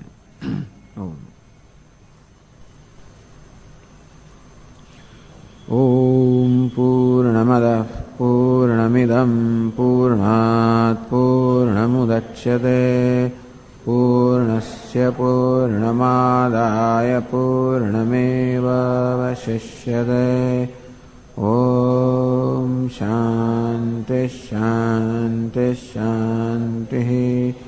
શંકરં શંકરાચાર્યં કેશવં બાદરાયણં સૂત્રભાષ્યકૃતૌ વંદે ભગવन्तौ પુનઃ પુનઃ. ઈશ્વરો ગુરુરાત્મેતિ મૂર્તિભેદવિભાગિને વ્યોમવદ્વ્યાપ્તદેહાય દક્ષિણામૂર્તયે નમઃ. ઓમ શાંતિ શાંતિ શાંતિ. હરિ ઓમ શ્રી ગુરુભ્યો નમઃ. હરિ ઓમ. તત્ર અસદેવ બ્રહ્મ ઇતિ આશંક્યતે. ગયા વખતે ચર્ચા કરી કે બ્રહ્મ અસત અર્થાત નથી ઇતિ આશંક્યતે, આ પ્રકારની શંકા જન્મે છે. યદસ્તિ તદ વિષય દૃશ્યતે યથા ઘટાદિ. કારણ કે આપણા વ્યવહારનો અનુભવ છે કે ઘટ પટ વગેરે જે પદાર્થો જે વ્યવહાર થયા વર્તતે, જેની સાથે વ્યવહાર કરી શકીએ એ જ પદાર્થો છે એવો આપણો ખ્યાલ હોય છે. યદ નાસ્તિ તન્ન ઉપલભ્યતે શશ વિષાણાદિ. જે આપણા જ્ઞાનના વિષય બને, વ્યવહારના વિષય બને એ પદાર્થો છે એ પ્રકારનો આપણો નિશ્ચય હોય છે. અને શશ વિષાણ વગેરે જે પદાર્થો નથી, જે વ્યવહારના વિષય નથી, એ નથી એવી જાતનો આપણો એવી સમજ હોય છે. તથા ન ઉપલભ્યતે બ્રહ્મ. જે શશ વિષાણ પેલું સસરાનું શિંગડું એ પણ આપણા જ્ઞાનનો કે વ્યવહારનો વિષય ન બને તેમ બ્રહ્મ પણ વ્યવહારનો વિષય બનતું નથી. તસ્માત વિશેષતઃ અગ્રહણાત નાસ્તિ. તેથી બ્રહ્મ જ્ઞાનનો વ્યવહારનો વિષય બનતો નથી. તો બહુ મોટો ભેદ છે. શસ્ય વિષાણ ક્યારેય વ્યવહારનો વિષય બની ના શકે, કારણ કે છે જ તુચ્છ છે. અને બ્રહ્મ સર્વ વ્યવહારથી પર છે માટે વિષય નથી. પરંતુ આપણા અનુભવના માટે તો બંને સરખા જ થયા, બંને આપણા વ્યવહારના વિષય નથી. એટલે આપણે નાસ્તિ માટે બ્રહ્મ નથી એ પ્રકારની શંકા જન્મે છે. તન્ના તો આ ચર્ચા એટલા માટે હાથમાં લીધી કે કેવી રીતે શ્રુતિ હવે પછીના ગ્રંથમાં બ્રહ્મના અસ્તિત્વનું પ્રતિપાદન કરે છે. તન્ના આકાશાદિ કારણત્વાદ બ્રહ્મણ કે નહીં એમ ન કહેવાય કે બ્રહ્મ નથી, કારણ કે બ્રહ્મ સમગ્ર જગતનું કારણ છે. આકાશથી માંડીને સમગ્ર જગતનું કારણ બ્રહ્મ છે. નાસ્તિ બ્રહ્મ એમ ન કહેવાય કે બ્રહ્મ નથી. કસ્માત કેમ આકાશાદિ સર્વ કાર્યમ બ્રહ્મણો જાતમ ગૃહ્યતે, કારણ કે આ સમગ્ર જગત કાર્ય છે, ઉત્પન્ન થયેલું છે અને કાર્ય છે પણ એનું કારણ હોવું જ જોઈએ. તો ગૃહ્યતે ભલે બ્રહ્મ ન ગ્રહણ થાય, ભલે બ્રહ્મ વ્યવહારનો વિષય ન થાય, પરંતુ બ્રહ્મમાંથી ઉત્પન્ન થયેલું આ સમગ્ર જગત વ્યવહારનો વિષય છે. યસ્માચ જાયતે કિંચિત તદસ્તિ દુષ્ટમ લોકે, અને એટલા માટે તો જો એવી દલીલ કરવામાં આવી કે પ્રશ્ન કરવામાં આવ્યો કે કારણ કે બ્રહ્મ વ્યવહારનો વિષય નથી માટે નથી, તો કે ભલે બ્રહ્મ વ્યવહારનો વિષય ન હોય પરંતુ બ્રહ્મમાંથી ઉત્પન્ન થયેલું આ સમગ્ર જગત તો વ્યવહારનો વિષય છે. તો કે હા, તો યસ્માચ જાયતે કિંચિત તદસ્તિ દુષ્ટમ લોકે, તો આપણો અનુભવ છે કે જે કારણમાંથી કાર્ય જન્મ્યું હોય એ કારણ હોવું જોઈએ. જેમ કે વૃક્ષ જન્મ્યું અને વૃક્ષનો આધાર છે મૂળ. ભલે વૃક્ષનું મૂળ આપણા જ્ઞાનનો કે વ્યવહારનો વિષય ન હોય છતાં પણ વૃક્ષ છે માટે મૂળ હોવું જોઈએ, અંકુર છે માટે બીજ હોવું જોઈએ. આમ કાર્ય હોય એટલે આપણે કારણનું અનુમાન કરી શકીએ, કારણ કે કારણ વગર કાર્ય ન હોઈ શકે. આ જગત કાર્ય છે માટે જગતનું કારણ હોવું જ જોઈએ. યથા ઘટાંકરાદિ કારણ મૃત બીજાદિ, જેમ ઘડો છે માટે એને માટીનું કારણ છે, અથવા અંકુર છે અને બીજ એનું કારણ છે, તો અંકુર જોઈએ એટલે બીજ હોવાનું આપણે અનુમાન જેમ કરી શકીએ. તસ્માદ આકાશાદિ કારણત્વાત અસ્તિ બ્રહ્મ, તેથી આકાશ વગેરે પંચમહાભૂતમાં બનેલું આ સમગ્ર જગત છે એનું કારણ હોવાના કારણે બ્રહ્મ છે. તો કોઈ કે એવું શા માટે? કાર્ય છે માટે કારણ હોવું જોઈએ, પરંતુ કારણ છે એવું શા માટે? શૂન્યમાંથી સર્જન કેમ ન થાય? આ જગત સર્જાયું છે અમે સ્વીકારીએ છીએ, છતાં પણ અમે એમ કહીએ છીએ કે જગતનું કારણ શૂન્ય અસત છે. એવું કેમ નહીં? ન ચ અસત જાતમ કિંચિત ગૃહ્યતે, તો એવું ક્યારે આપણા અનુભવનો વિષય નથી કે અસત અર્થાત જે તુચ્છ છે, જે વસ્તુ ક્યારે છે જ નહીં, એમાં તો કશું જન્મે, અને કદાચ જન્મ્યું હોય તોય ક્યારે પણ આપણા વ્યવહારનો વિષય બને એવું ક્યારે આપણે જોયું નથી. એવું ક્યારે આપણે જોયું નથી કે શસ્ય વિષાણમાં કશું બન્યું હોય. ન ચ અસત જાતમ કિંચિત ગૃહ્યતે લોકે કાર્યમ. બીજું, ધારો કે તમે આગ્રહ રાખો નહીં અસતમાંથી ન હોવાપણામાંથી જગત જન્મ્યું છે. એક તો ન હોવાપણામાંથી કશુંક જન્મે એવું ક્યારેય પણ આપણા અનુભવનો વિષય નથી, માટે આ જગત જે છે એનું કારણ નથી, ન હોવાપણું એવું ન હોઈ શકે. અને કદાચ ને હોય તો પણ કાર્ય અને કારણનો સંબંધ કેવો હોય છે? ઉપાદાન કારણ અને કાર્યનો કેવો સંબંધ હોય છે? માટી ઉપાદાન કારણ છે અને ઘડો કાર્ય છે. તો એક નિયમ છે કે કારણ ઉપાદાન કારણ હંમેશા કાર્યમાં સર્વત્ર વ્યાપ્ત હોય. અસતશ્ચેદ નામ રૂપાદિ કાર્યમ જાયેત નિરાત્મકત્વાત ન ઉપલભ્યેત. તો ન હોવાપણામાંથી જો જગત જન્મ્યું હોય એટલે જગતનું કારણ ન હોવાપણું હોય તો સર્વત્ર ન હોવાપણું વ્યાપક હોવું જોઈએ. જેમ કે માટી ઘડાનું કારણ છે અને માટી ઘડામાં, અને તેથી ઘડામાં સર્વત્ર માટી વ્યાપ્ત છે, તેવી રીતે ન હોવાપણું જગતનું કારણ હોય. અસત જગતનું કારણ છે, શૂન્ય જગતનું કારણ છે. તો એ શૂન્ય કે અસત કે ન હોવાપણું સર્વત્ર વ્યાપ્ત હોવું જોઈએ. એટલે બધે આપણે ન હોવાપણું એવા દર્શન થવા જોઈએ, બધા આપણને અસતના દર્શન થવા જોઈએ, બધા આપણને શૂન્યના દર્શન થવા જોઈએ. ઉપલબ્ધે તું, એનો અર્થ એવો થયો કે આ જગત આપણને ન હોવાપણું જ લાગે, અર્થાત જગત નથી એવો આપણો અનુભવ થવો જોઈએ. જો નથીમાંથી જગતનો જન્મ થયો હોય તો જગત નથી એવો આપણો અનુભવ થવો જોઈએ. ઉપલબ્ધ તું, પણ જગત છે એવો અનુભવ થાય છે. આમ સર્વત્ર જગતમાં દરેક ના રૂપમાં છે એમ હોવાપણું વ્યાપ્ત છે, ન હોવાપણું વ્યાપ્ત નથી. એના માટે હોવાપણું છે કે અસ્તિત્વ કોઈ હસ્તી છે એ જ બ્રહ્મ, એવું બ્રહ્મ જગતનું કારણ હોવું જોઈએ. તસ્માદ અસ્તિ બ્રહ્મ, માટે બ્રહ્મ છે. એ જ કહ્યું અસતશ્ચેત કાર્યમ ગૃહ્યમાણપી અસદન્વિતમેવ તસ્યાત. અસત એ જો કાર્ય હોય તો સર્વત્ર અસત, નથી નથી નથી એ પ્રકારની આપણો એવો અનુભવ હોત. અર્થાત બુદ્ધિ કેવી રીતે વસ્તુને ગ્રહણ કરત? નથી એ પ્રમાણે ગ્રહણ કરત. ત્યારે બુદ્ધિ હંમેશા વસ્તુને છે એ પ્રમાણે ગ્રહણ કરે છે. એટલે જ છે કે હોવાપણું કે અસ્તિત્વ કે સદબ્રહ્મ એ જગતનું કારણ છે. તત્ર કથમ અસતઃ સજ્જાયતે ઇતિ શ્રુત્યંતરમ અસતઃ સજ્જન્મ અસંભવમ અનુવાચશ્ચે ન્યાયતઃ. વળી છાંદોક્ય ઉપનિષદ પણ સ્પષ્ટ કહે છે કથમ અસતઃ સજ્જાયત, અસતમાંથી ન હોવાપણામાંથી કોઈ વસ્તુ કેમ જન્મી શકે? એટલે એવો શૂન્યવાદીનો એવો દાવો હતો કે શૂન્ય કે ન હોવાપણું એ જગતનું કારણ છે. તો કે નહીં, શૂન્ય કેમ જગતનું કારણ હોઈ શકે? કઈ ન હોય એમાંથી કશું જન્મી કેમ શકે? એવું ક્યારેય અનુભવનો જ વિષય ના હોય તો એની કલ્પના પણ કેમ થઈ શકે? એવું ક્યારેય જોયું છે કે કશું ન હોય એમાંથી કંઈક જન્મ્યું હોય? કે કશું ન હોય એમાંથી ઘડો જન્મ્યો હોય? કશું ન હોય એમાંથી અંકુર જન્મ્યો હોય? એવું ક્યારેય જોયું જ નથી.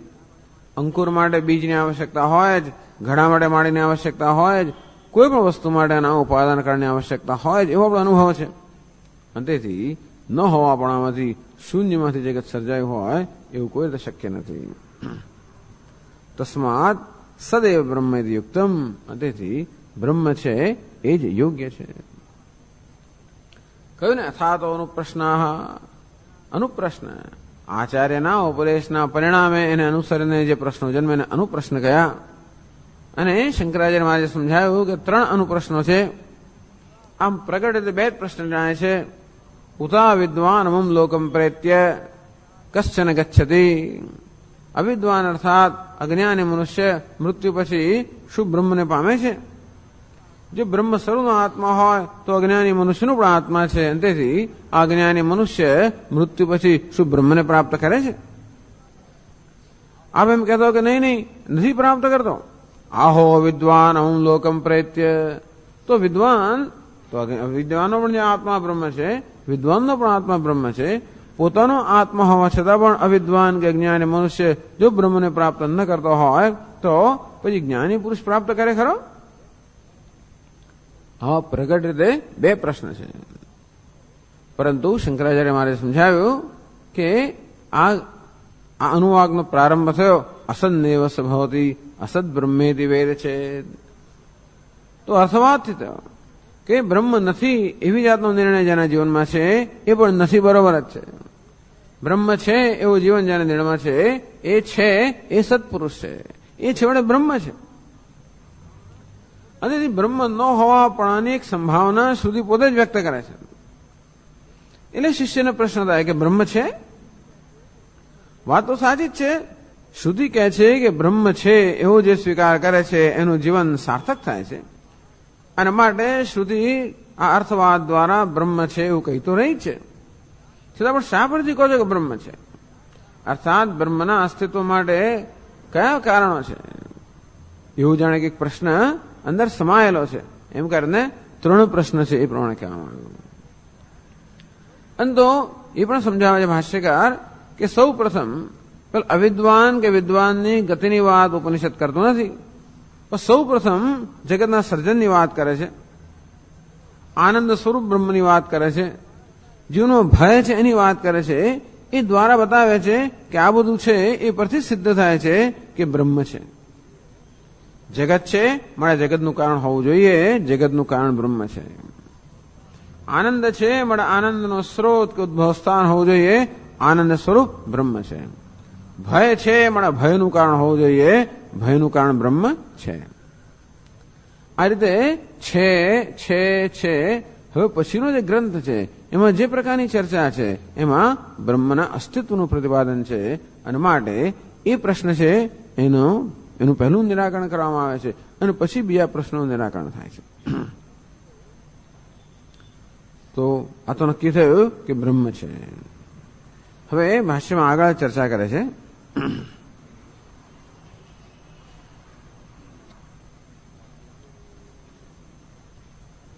તદ્યદિ મૃદ્બીજાદિવત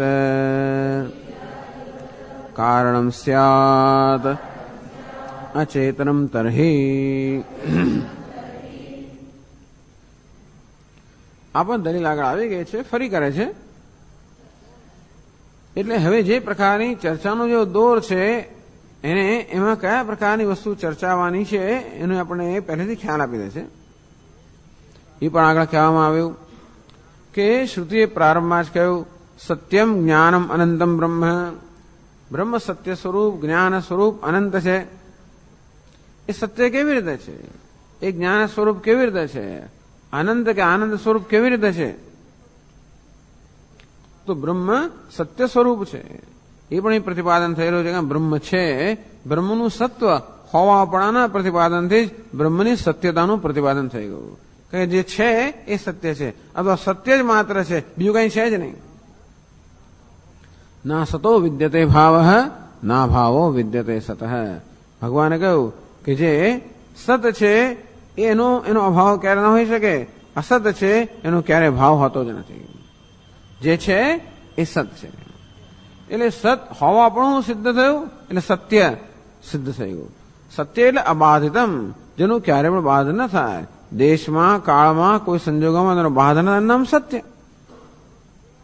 તો બ્રહ્મ છે, સર્વ સંજોગોમાં છે, અને માટે બ્રહ્મ સત્ય છે. એટલે સત કે અસ્તિત્વના પ્રતિપાદન દ્વારા બ્રહ્મના સત્યત્વનું પણ પ્રતિપાદન થાય છે, એવું પણ શંકરાચાર્ય સમજાવ્યું.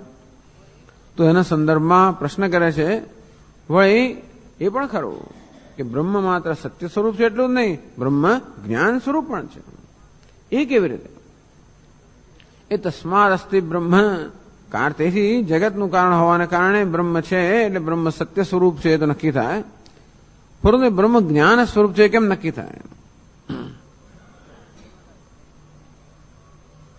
તો એની માટે આ પ્રશ્ન ઉપસ્થિત કર્યો.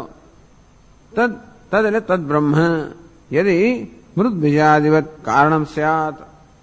આપના કહેવા પ્રમાણે બ્રહ્મ જ જગતનું કારણ હોય તો અચેતનમ તર્હિ.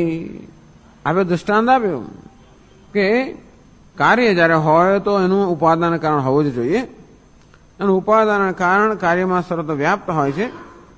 સર્વત્ર આપણને અસ્થિ અસ્થિ અસ્થિ છે એ પ્રકારનો અનુભવ થાય છે, અને માટે સત સ્વરૂપ બ્રહ્મ ઉપાદાન કારણ હોવું જોઈએ. બ્રહ્મ જગતનું ઉપાદાન કારણ છે. એટલે પ્રશ્ન થયો કે મૃત બીજાદિવત, મૃત અર્થાત માટી જેવી રીતે ઘડાનું ઉપાદાન કારણ છે.